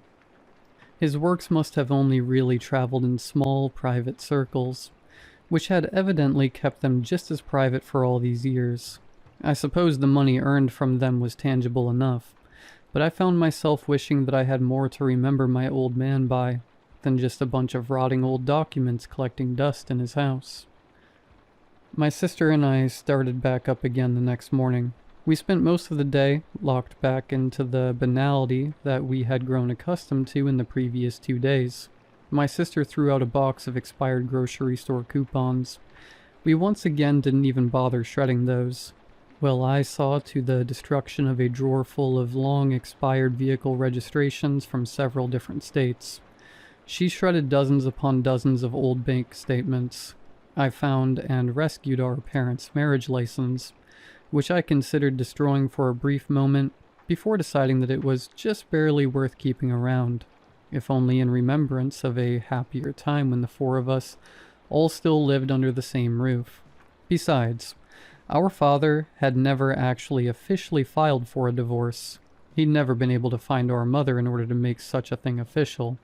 So I figured keeping the marriage license around could almost trick us into believing that those good times never actually came to an end. Inconsequential acts of shredding and saving went on for some time until I discovered a file stuffed with years upon years of census data, something I almost tossed without a second thought. Had I actually done so instead of taking a few minutes to leaf through those papers, I may have never discovered the knowledge that I am now forever burdened with. Upon deciphering the messy handwriting, I managed to find my parents' names in the 1958 census listed at some West Coast address that I had understandably never heard of before. A quick online search told me that it was a small one-bedroom apartment that, based on its pictures, looked like it hadn't been renovated since well before our parents had lived there. The 1959 data showed similar information. It wasn't until I reached the 1960 sheet that I raised my eyebrows in surprise. The hell is this? My sister, who was in the middle of eating a peanut butter sandwich, turned to look at me. What is it? I flipped back and forth between the 3 sheets, thoroughly confused. This census data, it doesn't make sense. My sister returned her sandwich to its plastic bag, placed the combo onto a nearby box of records, and walked toward me. What do you mean? What can be so crazy about census data? Take a look, I said, handing her the 3 pages. These first 2 just show Mom and Dad as living in an apartment together. Nothing strange there, but look at the sheet for 1960. My sister did as instructed, then frowned as realization hit her. Who is this 3rd person listed here? I don't know, I said. It's kind of hard to read the handwriting on that thing, and parts of it aren't even filled out, but it looks like she has our last name. Did a relative of Dad's come to stay with them for a while or something? I guess that's possible, she said. Then after a pause, their address is also different on this 3rd one. I looked up the address on the 1960 paper and found that the house there, built in the early 1950s, was a huge upgrade to the apartment that my parents had been living in before. This made sense. By early 1960, our dad had started seeing good returns on his painting sales, and they likely could have afforded at least a mortgage on the house by the time the census was collected. But this didn't explain who that 3rd person could have been. My sister took the census file and combed through more of the sheets. This woman, whoever she is, stayed with Mom and Dad for several years, even moving to another house with them. That's weird, I said. How have we not heard of her before? Maybe they had a falling out with her after this and didn't like to talk about her. I guess that's possible, I said, once again not feeling confident in this explanation. She looks to have moved out when they moved back here, my sister said. She's on the 69 census, but not on the 70 sheet. She must have stayed out west. Do you think she's still alive? My sister asked. I don't know, I admitted. If she is, I wouldn't even know how to get in touch. Makes me wish we still had phone books, she said. I doubt we'd find a woman her age anywhere else. A quick online search proved my sister right. We were unable to find anything conclusive about the mysterious woman who shared our last name. It was as if she didn't even exist outside of that census data, and even then, the information we could glean about her from that paperwork was limited. Her age was left blank on every census form that she appeared on, so we couldn't even guess what her relation was to our dad. With the trail going cold, we dropped the conversation about our mystery relative and moved on with our task. My sister returned the container holding the census data to me, and I continued to comb through it. It contained data for every year of our dad's life from the age of 18 until this past year, when he passed away. I watched as they returned back from out west, after which their number went from 2 back up to 3 the year after I was born. From there, we expanded to 4 when my sister came into the picture. We remained as 4 for several good years after this. Then, abruptly, the number reduced back to 3. Seeing that sudden reduction felt like a punch to the gut. It took the wind out of my sails and killed my desire to review the remaining years. Following a brief skim of the remaining data, I placed the container aside and, after a short period of consideration, decided not to shred them. I determined that, at the very least, the information present in that thick stack of paper was interesting enough to hold on to. Our day continued on as normal. We were making real progress, and by the end of the day, we could see that the end of our cleanup was in sight. We thought about staying late that night and getting ourselves that much closer to the finish line, but seeing as we both had families to return home to, we decided to call it a night at a reasonable hour. spent a long time thinking about the mystery woman that night. My wife, seeing that I was once again distracted, asked me what was wrong, and I told her about what we'd experienced that day. She reiterated the points that my sister and I had discussed about the woman likely being a relative that our parents had had a falling out with, and suggested that I not worry about who she was too much. This proved difficult to do, but with some effort I managed to set the woman aside long enough that I was able to get some sleep that night. We got started early on the third day, eager to get through the rest of the paperwork with haste so that we could potentially finish the task by that afternoon. Most of the morning passed in a blur of shredded documents, many of which I couldn't identify now if I tried. Scraps of ruined paper filled the several surrounding garbage bags and tarnished the floor in bunches of long, thin streamers. We worked quickly and quietly, with little time spent on conversation. I was certain that we both spent that entire time thinking of the strange woman who shared our last name. Though we hadn't met this woman, nor had we ever even seen her face, or learned of her exact connection to our family, there was something about her that made me feel as if I had known her for my entire life. It was a strange sensation that I just couldn't shake, and it made me even more eager to learn more about her. Was she a woman that I had met in my youth, and had forgotten about until that census data dredged up the memory of her from the murkiest trenches of my mind? At the time, I was certain I would never know. Anybody who could have told me the truth was already dead. What I didn't realize at the time was that I would be learning her true identity very, very soon. This knowledge would change everything I understood to be true about my family, and even as I write this, I wonder if I would have been better off never knowing it. It was still fairly early into our day when I discovered the file containing the copies of our birth certificates. We might have found it strange that our father had made those copies, had we not known who we were dealing with, but it didn't surprise us at all to find them there amongst his collection. What was surprising, however, was that where we had expected to find only 4 birth certificates, we actually found 5. Leafing through the stack, I passed first my sister's, followed by my own, then our mom's, and finally our dad's.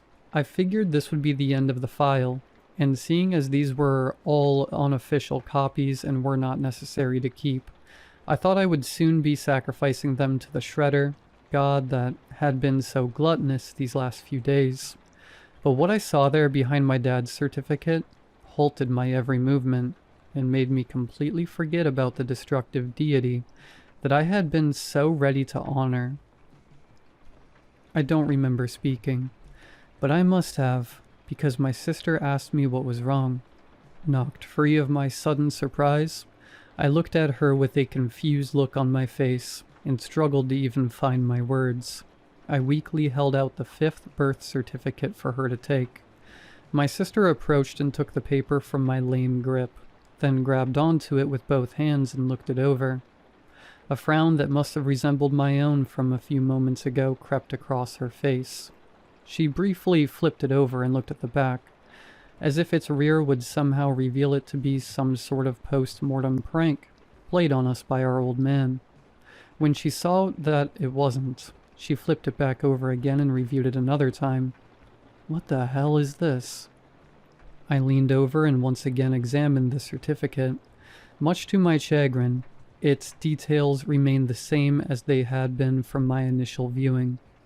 Written there, in unmistakable black ink, was the now familiar name of the woman, of the girl, who had shared our last name. "It's the person from the census," I said, voicing what we both already knew. "The one who lived with Mom and Dad." "Yeah," my sister said, "except her birth year is listed as 1959, the year before the 1960 census. That means instead of being one of Dad's cousins or aunts, she had to be his daughter," I finished for her. "Their daughter, and our sister." This fresh revelation stifled us with a stunned silence that clung to us quite some time. My younger sister, so shocked by what she had read, needed to sit down in a nearby chair. I opted to lean against the sturdy desk behind me. "What's going on here?" my younger sibling finally asked. "What's happening?" "I don't know," I told her. These 3 words were the only ones that I could muster. She shot me an almost accusatory look. "You don't know about this?" "Of course I didn't," I said. "Mom and Dad never told me anything about them having another kid." My sister considered this for a few moments, then seemingly accepted it. What could have happened to her? And why would they keep that from us? I shrugged. "Your guess is as good as mine." "Did she suddenly die out west or something?" My sister asked. "Is that why they came back here? To distance themselves from the pain of that experience?" I looked down at the file again. "There isn't a death certificate here. Don't you think if our sister had died that Dad would have included it in his file?" "It could be stored somewhere else," she said. "Or maybe he just didn't want to remind himself of it. Maybe he just wanted to forget whatever happened to her." But then why would he keep her birth certificate in here? I realized that, unlike the others, this one was the genuine article instead of being a copy. And besides, knowing Dad, he would want that death certificate filed, regardless of how painful it was for him to do. "Maybe she went missing," my younger sister suggested. "Maybe she was abducted or something, and they never declared deceased, just like they did with Mom." "But Mom didn't go missing," I said. "She left." "Still, same idea. Maybe since they never declared her deceased, he never had a death certificate to file." "Maybe." I didn't remember seeing any old articles about a missing child when looking up our older sister's name, but it's possible I either missed them or didn't recognize them as pertaining to the same person that I was researching. You'd think they would have at least told us about her, though. I'm not going to pretend to know what went through their heads at any given time, especially not through hers. I didn't respond for several lengthy seconds. "Yeah," I eventually said. "Yeah, I guess you're right." We didn't speak for a while after that. We didn't quite know what to say. The 2 of us returned to our work, but it was clear that neither of us was particularly enthusiastic about the task ahead. And so, after another half an hour or so of clearing out our father's documents, we decided to call it a day early and return the next day to hopefully finish up. I didn't tell my wife about what we had learned that day.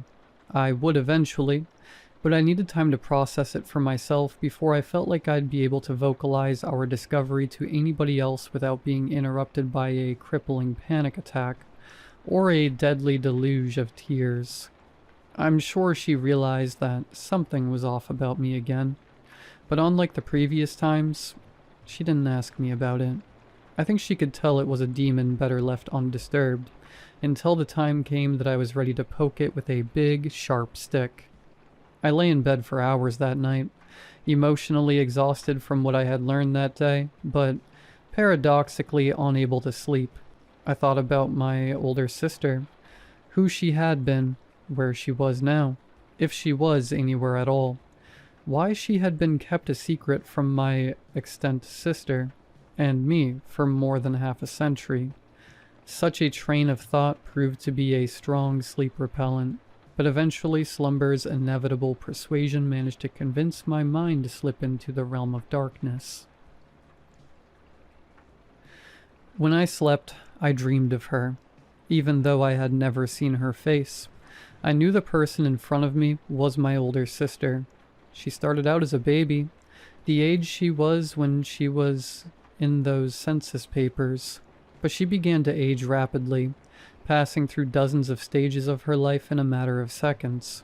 She eventually morphed into the adult woman that she may or may not have ever become. I asked her what had happened to her, why she had been lost to us for so long. She couldn't answer. All she could do was frown at me, and then start to cry. Spirits were low the next morning. My younger sister and I felt crippled by the seemingly unconquerable task that was sorting through the relatively few remaining documents in our father's collection. But with a pair of heavy hearts and a lack of enthusiasm, we set to work on completing the job before us. I don't remember when or where my sister found the contract. I suppose these details don't matter. What matters is that its discovery changed everything, and that it unleashed something into our lives that we would never be able to put back into the metaphorical tube. God, how I wish we could. It was buried beneath a pile of other contracts of significantly lesser importance. My little sister might have even looked past it and thrown it away, had she not been careful, though I doubt she could have missed the bizarre, Stygian signature planted beneath our father's at the contract's end. She spent a while reading it before she showed it to me. It wasn't very long, so she must have reviewed it at least a dozen times while I sorted through other things. Oblivious to her prolonged silence that had been so normal that day, the document didn't read quite like any contract I'd ever seen before, and certainly not like any of the contracts that were in our father's collection. It was handwritten on a sheet of yellow, ancient-looking parchment, penned in a way that looked like it had been scrawled in haste, but at the same time with an elegant penmanship that looked practiced, as if its writer had ample experience drafting such documents. I refused to copy down the words of the contract verbatim, but will do my best to paraphrase.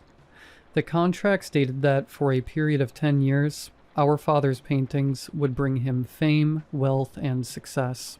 He would create important and beloved works of art with both haste and ease, which would effortlessly sell as soon as they went up for auction.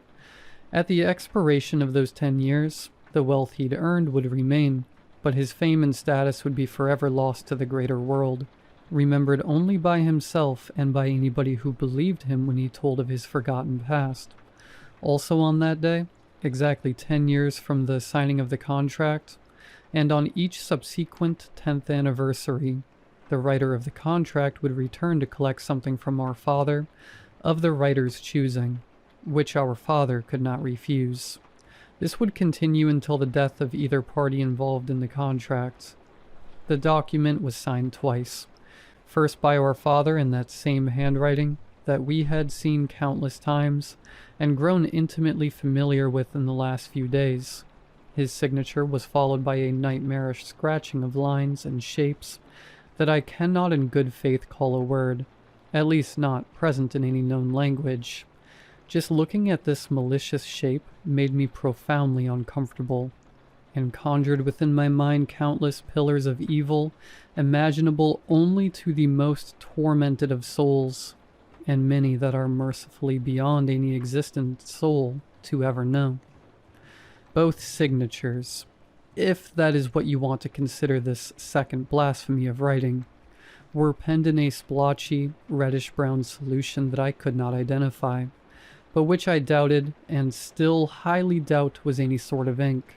Our father's name was written in neat print next to his signature, so that it was easily legible. The other signer's name, however, was not awarded the same privilege. Beneath both signatures, though, was written a date, one that fell in early November of 1959. My sister and I sat in incomprehensible silence for what felt like hours, passing the contract back and forth whenever one of us had mustered the courage to read it over again. The heavy, unspeakable weight of the document resting between us seemed to distort the very fabric of reality with its density. When we finally spoke of it, both of us acted as if we didn't understand what this contract could have meant.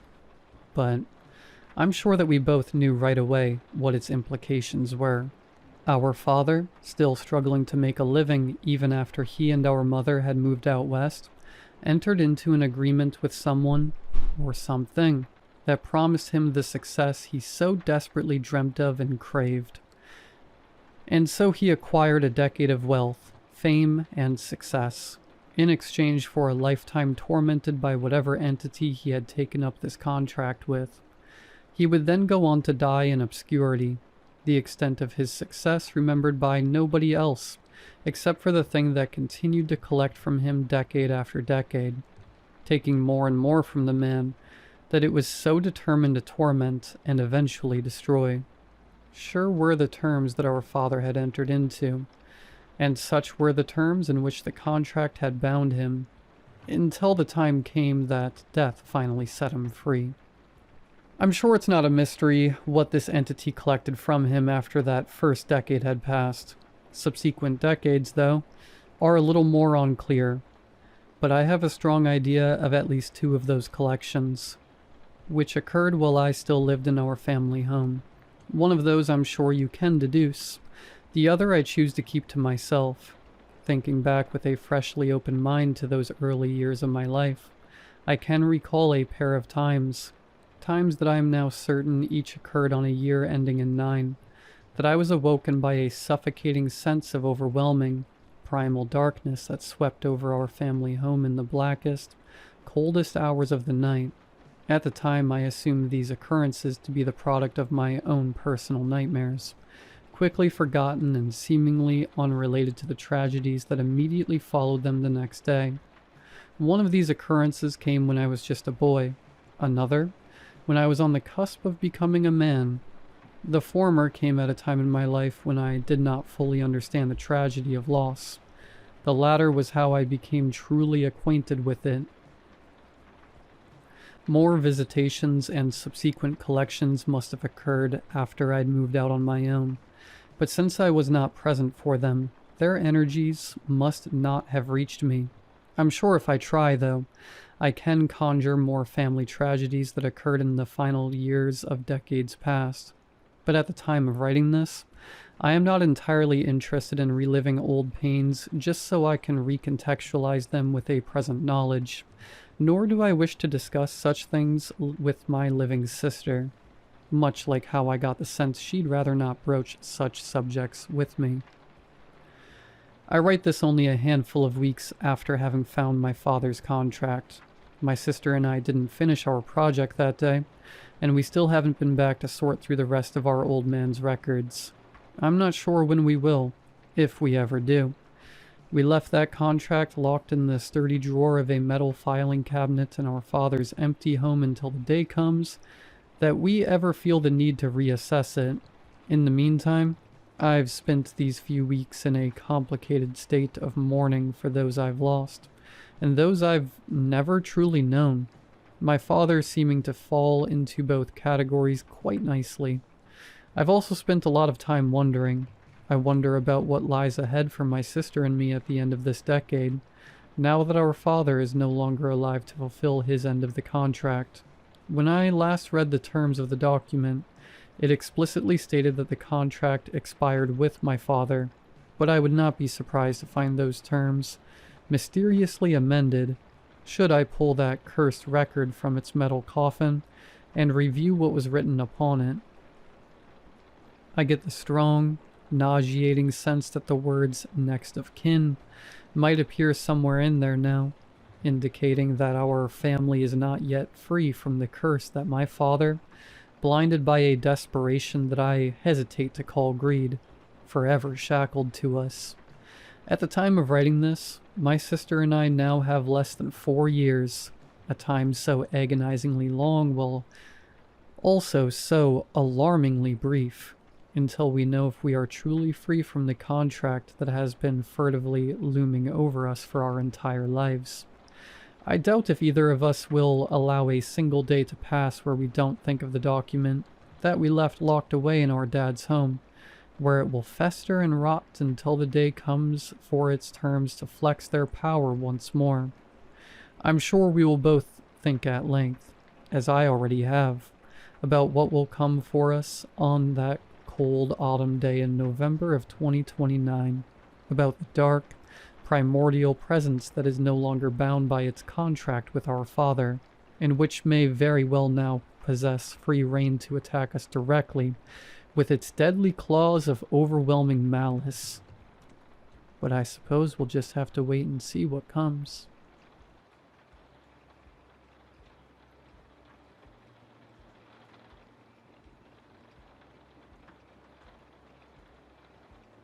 I shouldn't have been driving that night.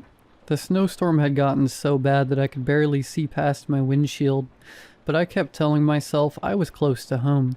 Just a few more kilometers. That's all I needed. The roads were empty.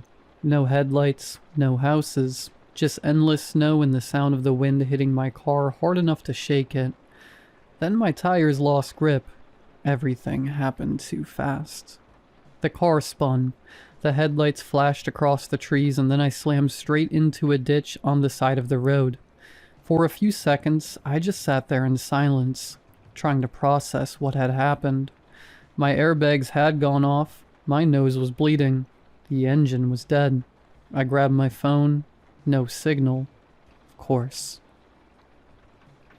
Outside, the storm kept getting worse.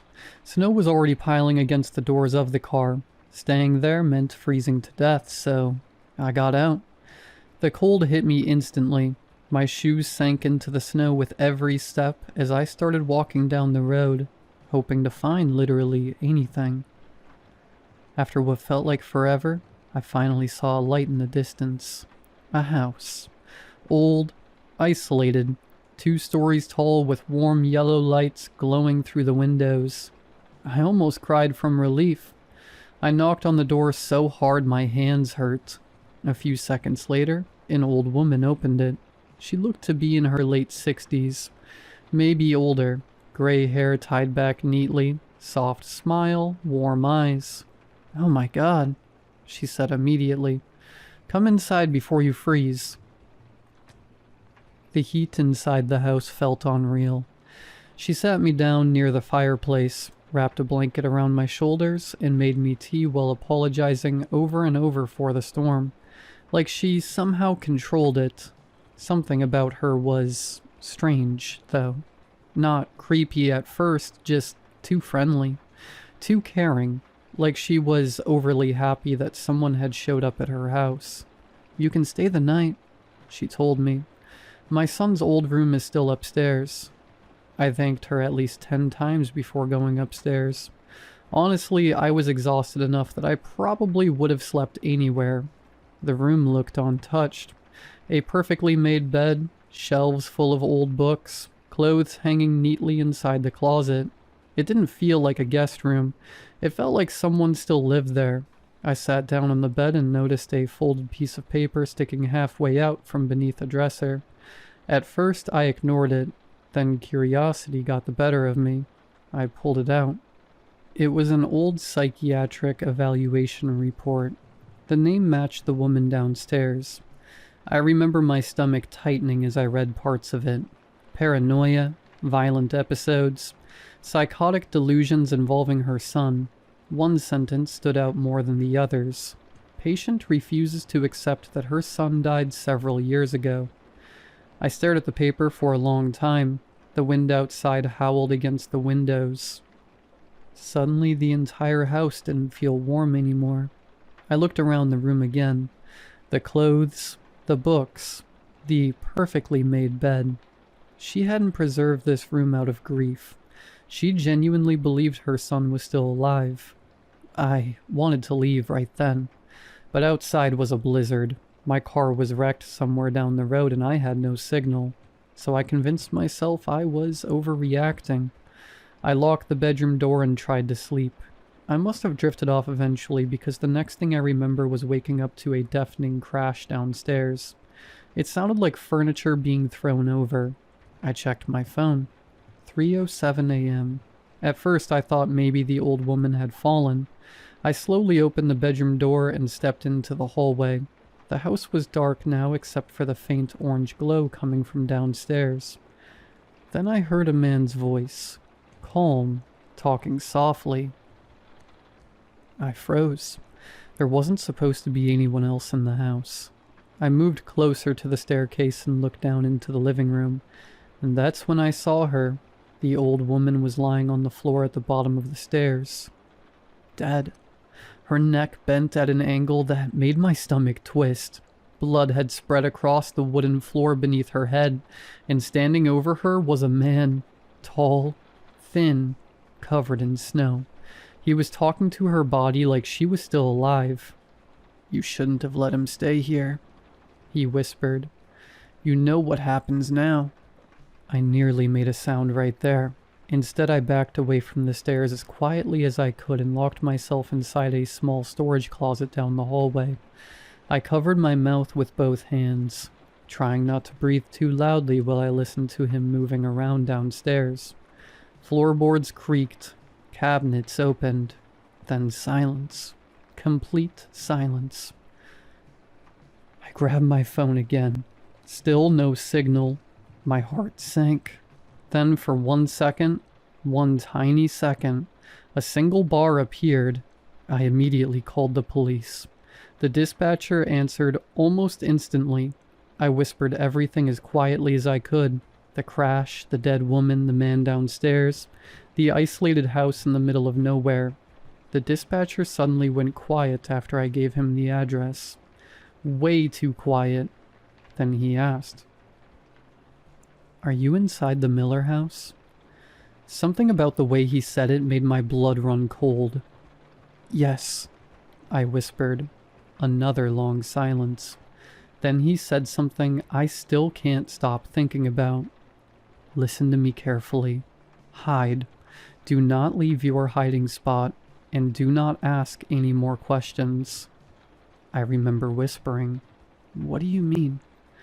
But he ignored me. "I'm sending someone now. Stay quiet." Then he hung up. That's when I heard footsteps downstairs again. Slow, heavy, coming toward the staircase. The closet I was hiding in suddenly didn't feel safe anymore, because I realized something horrifying. To call the police, I'd had to leave the closet and go into the old woman's bedroom upstairs where the signal was stronger. If he had seen the light from my phone under the door, then he already knew exactly where I was. And now I can hear him walking through the hallway outside.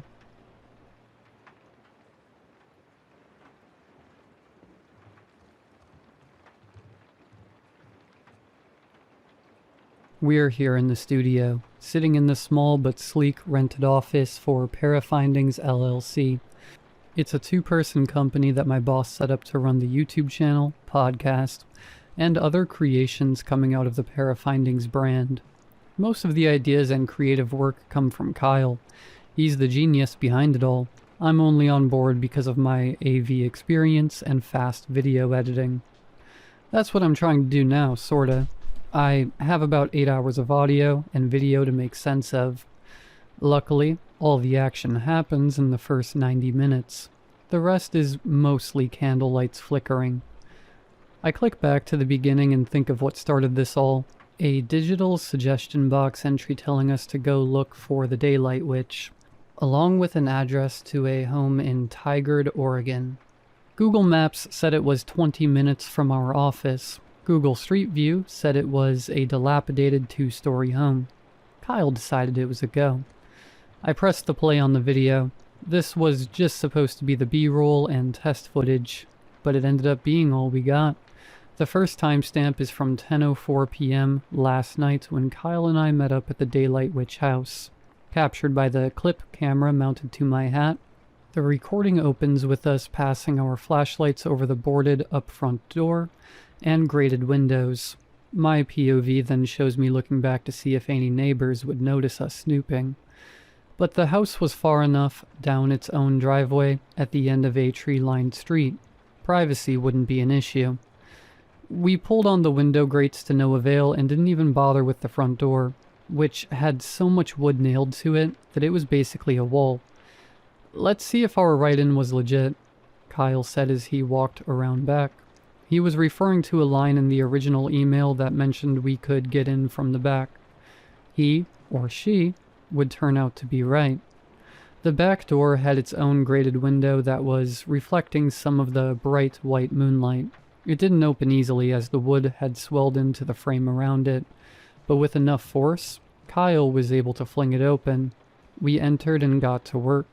The plan would be for Kyle to spend 12 hours in this house beginning tomorrow night, 10 p.m. to 10 a.m. As Kyle understood it, the hook of the story would be that the fear starts after the darkness. At least that was his best guess given the name, Daylight Witch. So, to best prepare, we wanted to mount a couple of cameras now. In the morning, we'd review how the footage captured the sunrise hitting the back of the house, eventually illuminating the inside. If we needed to adjust for lighting, we'd do so before tomorrow night. Looks like there's a nice view from this fireplace if you want to set one up here, Kyle said.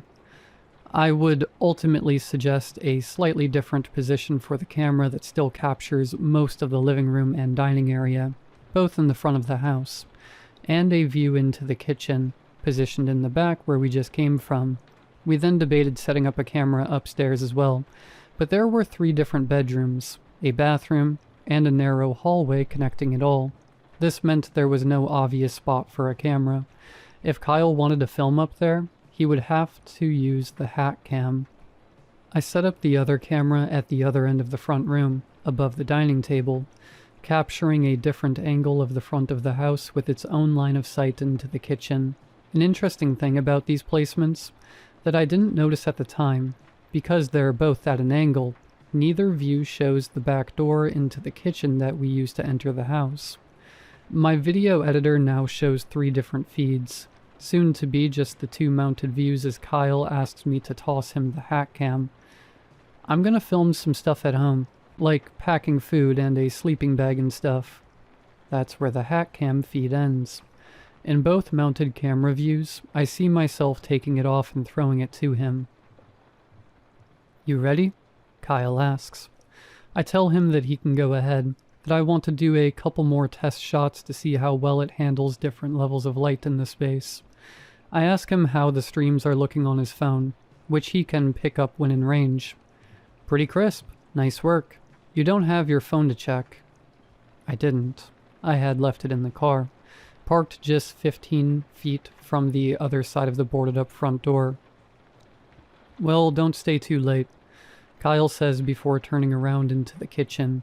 Because of the camera angles, he disappears from frame before he actually would disappear from the house. From here, without my POV view, my memory takes over. I pick up my flashlight and turn it on. I pass the flashlight from floor to ceiling and end to end.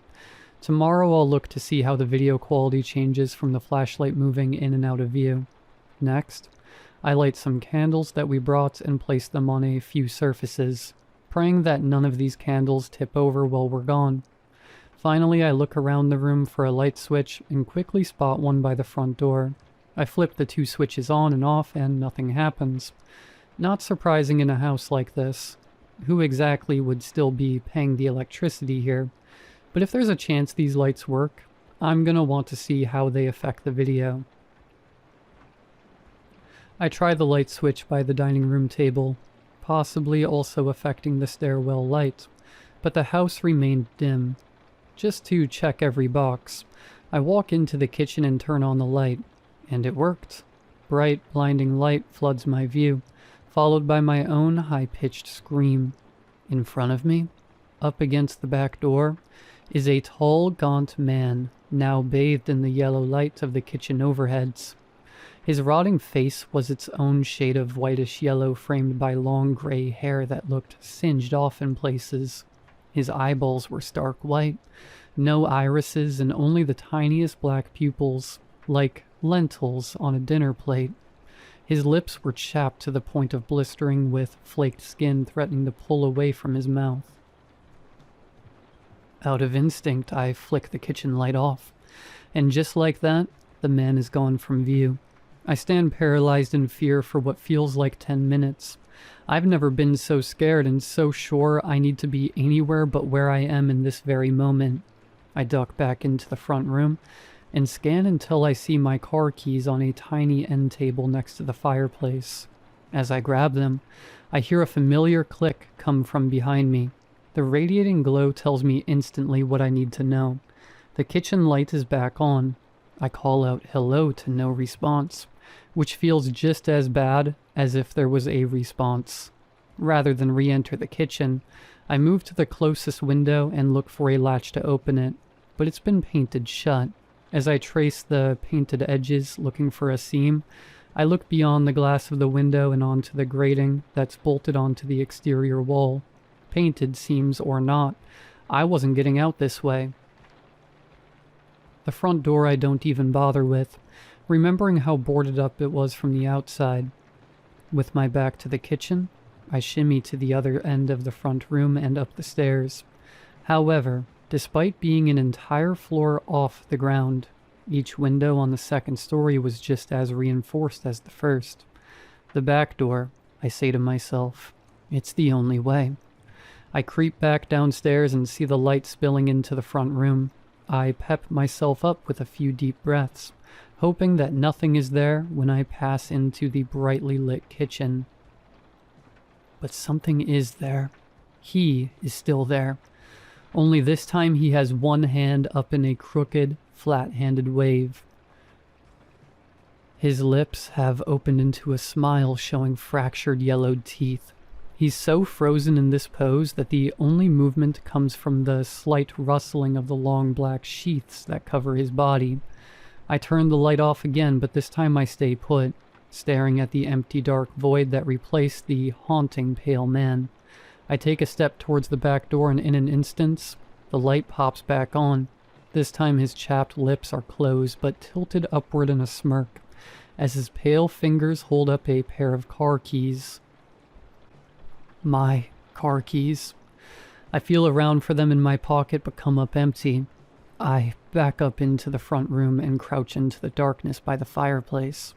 In the midst of my own terror, I ask myself if a man can be a witch, but soon realize it doesn't matter. Witch, warlock, ghost, zombie, demon. These words are the best we can come up with to define things we aren't even sure exist. Whoever is in that kitchen exists outside of any human label I could ascribe to him. I take a deep breath and think. He wants the light. That's when he shows up. A plan crystallizes as I notice a set of fireplace tools to my right. I grab the stoker and back up to the wall next to the opening that connects to the kitchen. One last deep breath. I rush around the corner, squinting my eyes to hide the horrible figure that remains by the door. A few steps into the center of the kitchen, I swing the stoker up in the air until I hear the sounds of glass shattering, blessing the room with darkness. I'm alone again. I can feel it. It worked. Or did it? Until I hear the click of my flashlight. I turn and see the daylight witch holding my lit flashlight pointing upward, illuminating his face like a camp counselor telling a scary story around a campfire. His tiny pupils look even smaller but stare into me with even more intensity. Like before, he's unmoving. Seeing his wide eyes stare without the relief of a blink makes my own eyes water, matched only by the discomfort of my lips as I see him streaked with tiny strips of blood that fill the cracks of his lips. If I'm not getting out of here through a door or window, my only way out is through. I charge towards the back door, unsure if I will phase through him like a ghost or crash into a physical body. But just a couple feet from the door, something in me changes, and all goes quiet. Somewhere in between a dream and a memory, the story unfurls. It's patchy and fluid, drifting from one scene to the next.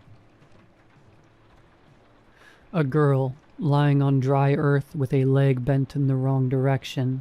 Her skin is sunburnt and blistered, infected with hours of unadulterated sunlight. She's found moments too late by her twin sister, who years later sets fire to herself to be free of the guilt. Farther in time, a child begins to complain of a bitter and burnt smell that fills his room every day when the sun comes up. He makes it to 18 and joins the army, where his troop would soon recount in horror how they saw him walk into the flashes of gunfire in the night, arms wide open. Years later in Oregon, a veteran confesses to his wife that he's still haunted by someone from his army days, and she suggests he talks to the local chaplain. While waiting for his appointment, the former army man finds himself bathing in the light passing through a stained glass window. He enjoys the feeling so much that he throws his body through it and into the ground 1 story below. The chaplain would live the rest of his years, wishing he had been fast enough to do something. Instead, he began to push his family away, never letting anyone in his home and barely leaving it himself. The chaplain's hair grew long and his teeth decayed. One day, after a pleading phone call from his daughter, he notices the warm glow of the oven and sticks his head in to enjoy the... "Dave, what the..." Kyle says, standing at the back door. It takes me a minute, but I ask what time it is. "Are you drunk, dude?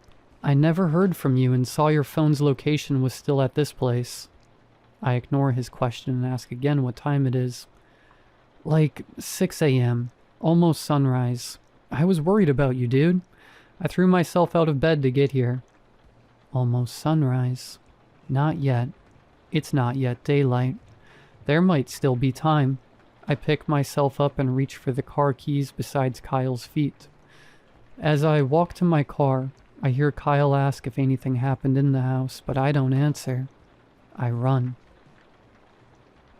We're here in the studio. I continue to crawl through the video recordings for any evidence of what happened, but I'm not finding any. The angle of the 2 mounted cameras don't catch where he was standing. I watch the footage from beginning to end 2 more times. Upon starting it the 3rd time, I finally see something I missed before.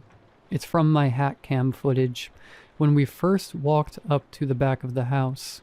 I thought it was the reflection of the moon lighting up the door window, but it's more than that. It looks like the outline of a face looking through the glass. I stare at the paused clip on my laptop until my phone vibrates next to me. It's Kyle. "Where are you, dude? I'm worried about you." I type out a text. "I'm at the studio," but it's not the full truth. We are at the studio. In the full brightness of the day, the daylight witch watches me work.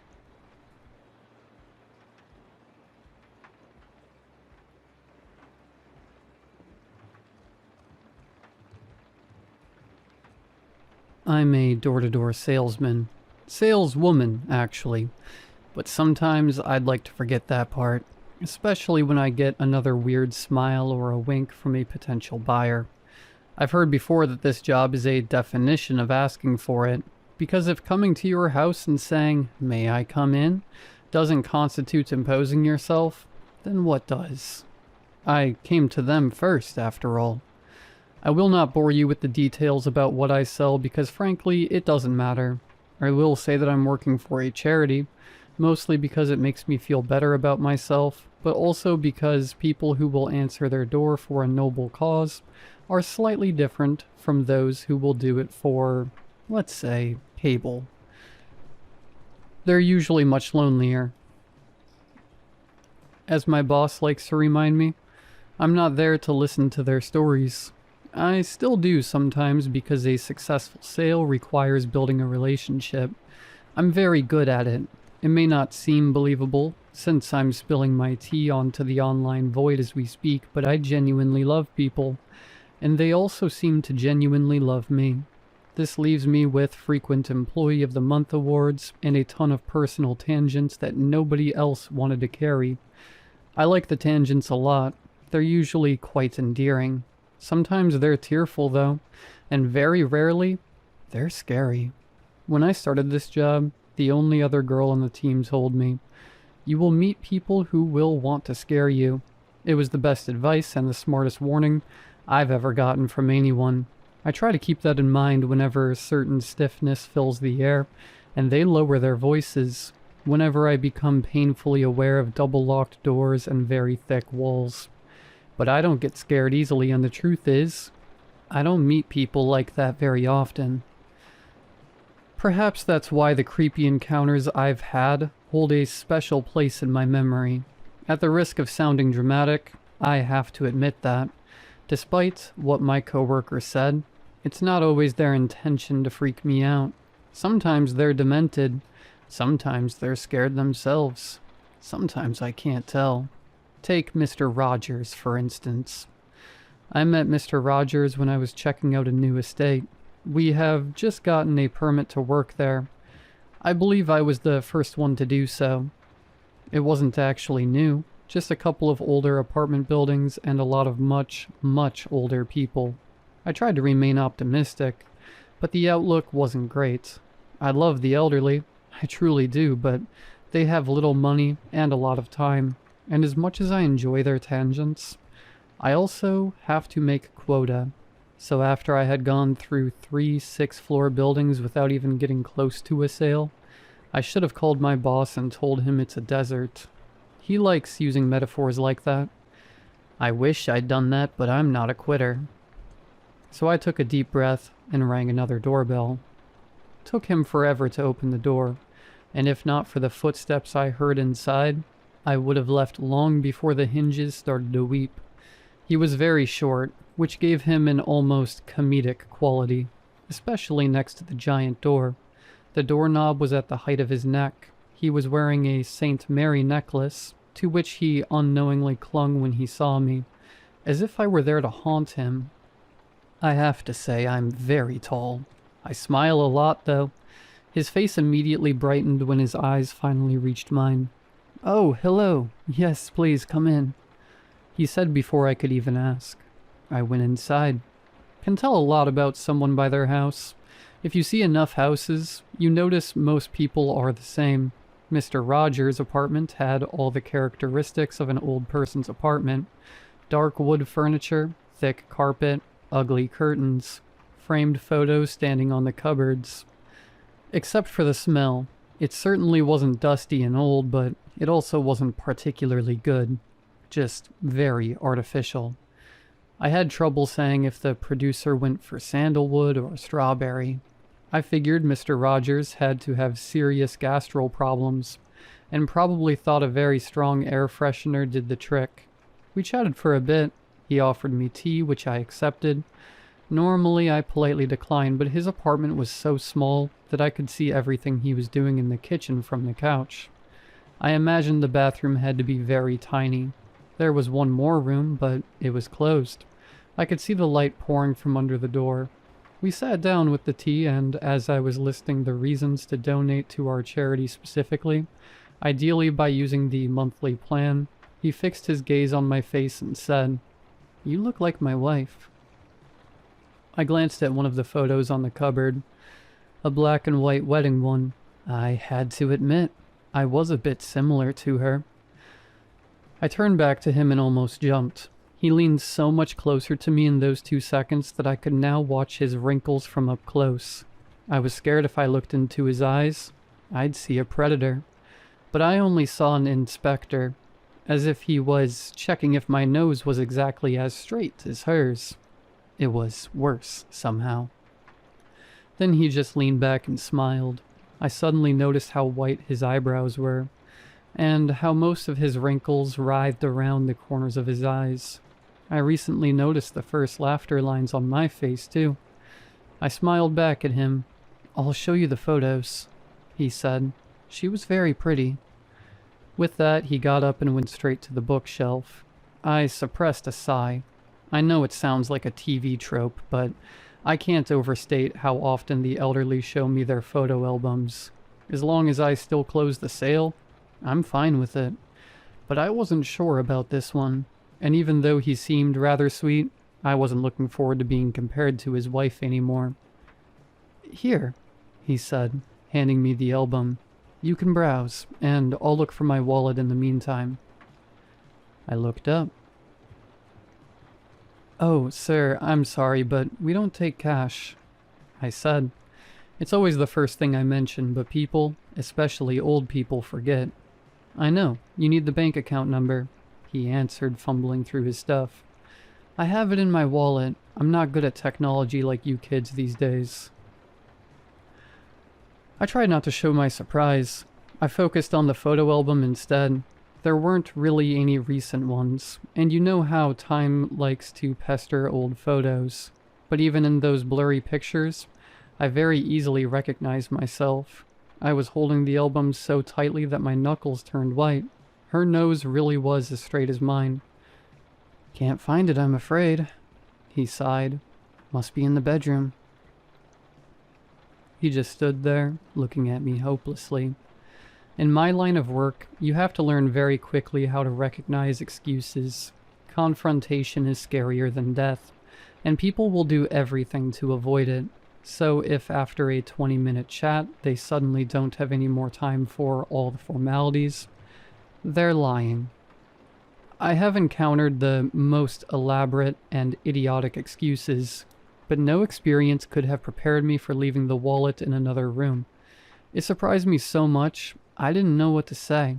But before I was able to come up with an answer, he said, "She must have locked it again." He came up to the bedroom door. He tried the handle a couple of times, but to no avail. "I'm sorry, who?" "She always does this," Mr. Rogers complained. Ignoring my question, he reached into his pants pockets and pulled out a dry handkerchief and a couple of pennies. "Dang it," he shouted so loudly I jumped in my seat. "She locked the key in too. Always happens. Always." He started pacing around the room, running his hands through what was left of his hair. I didn't expect him to be so fast, with all that energy hidden inside his tiny body, as if waiting for enough anger to erupt. I could have sworn he was slouching when I came in, but the passion straightened him up. He suddenly seemed 20 years younger. He grabbed his glasses and phone from the kitchen counter. "I have to call her," he said, awkwardly punching the password on his phone. "She has to fix this." I started to get up. I wasn't really sure what was going on, but I doubted whoever Mr. Rogers was calling would solve the problem, since it seemed to be more or less in his head. "You know, sir, we don't have to do this now. I can come here on another day. Let you handle this now." "No." He looked up from his phone, staring at me from behind the thick glasses. "Stay. She has to open up. She can't do this forever." I was still trying to reach the front door while I heard the phone signal. He had a typical old person's sound settings, which would probably let me hear a whole conversation, if that were to happen. Whoever he was calling wasn't picking up. He tried the number 3 more times with his eyes locked on me all the time. The glasses made them look exceedingly bulbous. It would actually be quite funny if my heart wasn't racing. After the 3rd unsuccessful dial, I asked calmly, "Mr. Rogers, maybe you could call someone else." Somehow my question gave him a pause. He sat down on the couch and scratched his head. "My son has a spare key," he said. "Let's try him." I breathed a sigh of relief. I considered leaving for a moment, but eventually I sat down in a chair in front of him. His son did pick up, and without even the slightest bit of confusion about the locked door, said he'd be right there. "He'll be here in 10 minutes, the old man clarified. "Listen, honey, I'm very sorry. I didn't know it would take this long. He'll come with a key and we can fill in this form of yours, all right? I really want to help." He took me by surprise. For a second I forgot what I was even doing in his house, that I came in there with a purpose other than handling his crisis. I still didn't know what exactly was going on with the door, but Mr. Rogers certainly wasn't well. And even though I'm a good seller, I have my morals, and making deals with mentally unsound people doesn't exactly align with them. "I'm a little bit confused about the door." I tried to change the topic. "Someone else locked it. That's what you're saying. Who?" "She does it sometimes," he sighed, leaning back on the couch. He was back to his slouching and painfully slow self. All that anger from a moment before evaporated. "She locks the door from the inside. Sometimes she puts my stuff in that room too, so I can't reach it, you know. But I can't really remember where I left the wallet. Getting old does that to you, you know." I swallowed and glanced at the door, and the thin strain of light under it. "You mean someone locked the door from the inside? That means she's still there, right?" He shrugged. I looked at the door again. "Well, not really. You know how it is. Sometimes I forget." He was interrupted by a knock so loud the door even shook a little. The one that came after it was even stronger. The third one came when I was already on my way to the front door. Screw it, I thought. I'm not dealing with that. And as I opened the front door, I got startled again, this time by a tall man standing in front of me. "I'm sorry, who are you?" he asked. "Thank you for getting the door, Angel," I heard the old man's voice. "Come in, son. We've been waiting for you." I took a deep breath. I hadn't realized how stuffy the apartment was. The air fresheners were messing with my head. I'm sorry. Were you knocking?" "Yes, he doesn't like it when I open the door myself. He sometimes gets startled." He was looking at me, frowning. "I'm sorry, but what are you doing here? Are you a nurse? Because someone has to help him. Us neighbors have been doing our best." "Oh, come on now, Kevin. You're not just a neighbor. You're like a son to me," Mr. Rogers shouted from behind. "Honey, lock the door, please." Everything inside me begged me to leave. I closed the door and turned to look at the young man. "I'm sorry. Are you not his son? He told me he was calling his son. He got really angry with the door. Does he live alone? Because he's been saying..." The door," he sighed, taking his coat off. He looked around my age, which was definitely a bit young for being his son. "I don't know how he does it, but this is the third time this week I'm here because of the door. Don't get me wrong, I'm always happy to help. I was on my way home anyway, but I keep telling him he should get it on the keychain with the rest of his keys, so it doesn't get lost all the time, and it's like talking to a brick wall. It's good someone's finally here to look after him."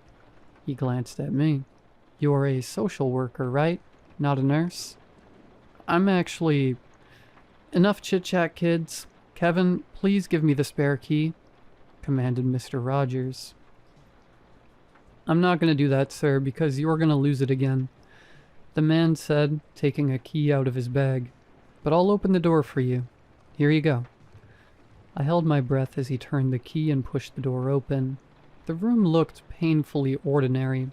There was a closet, a bed, a bunch of meds laying on the bedside table, next to the wallet.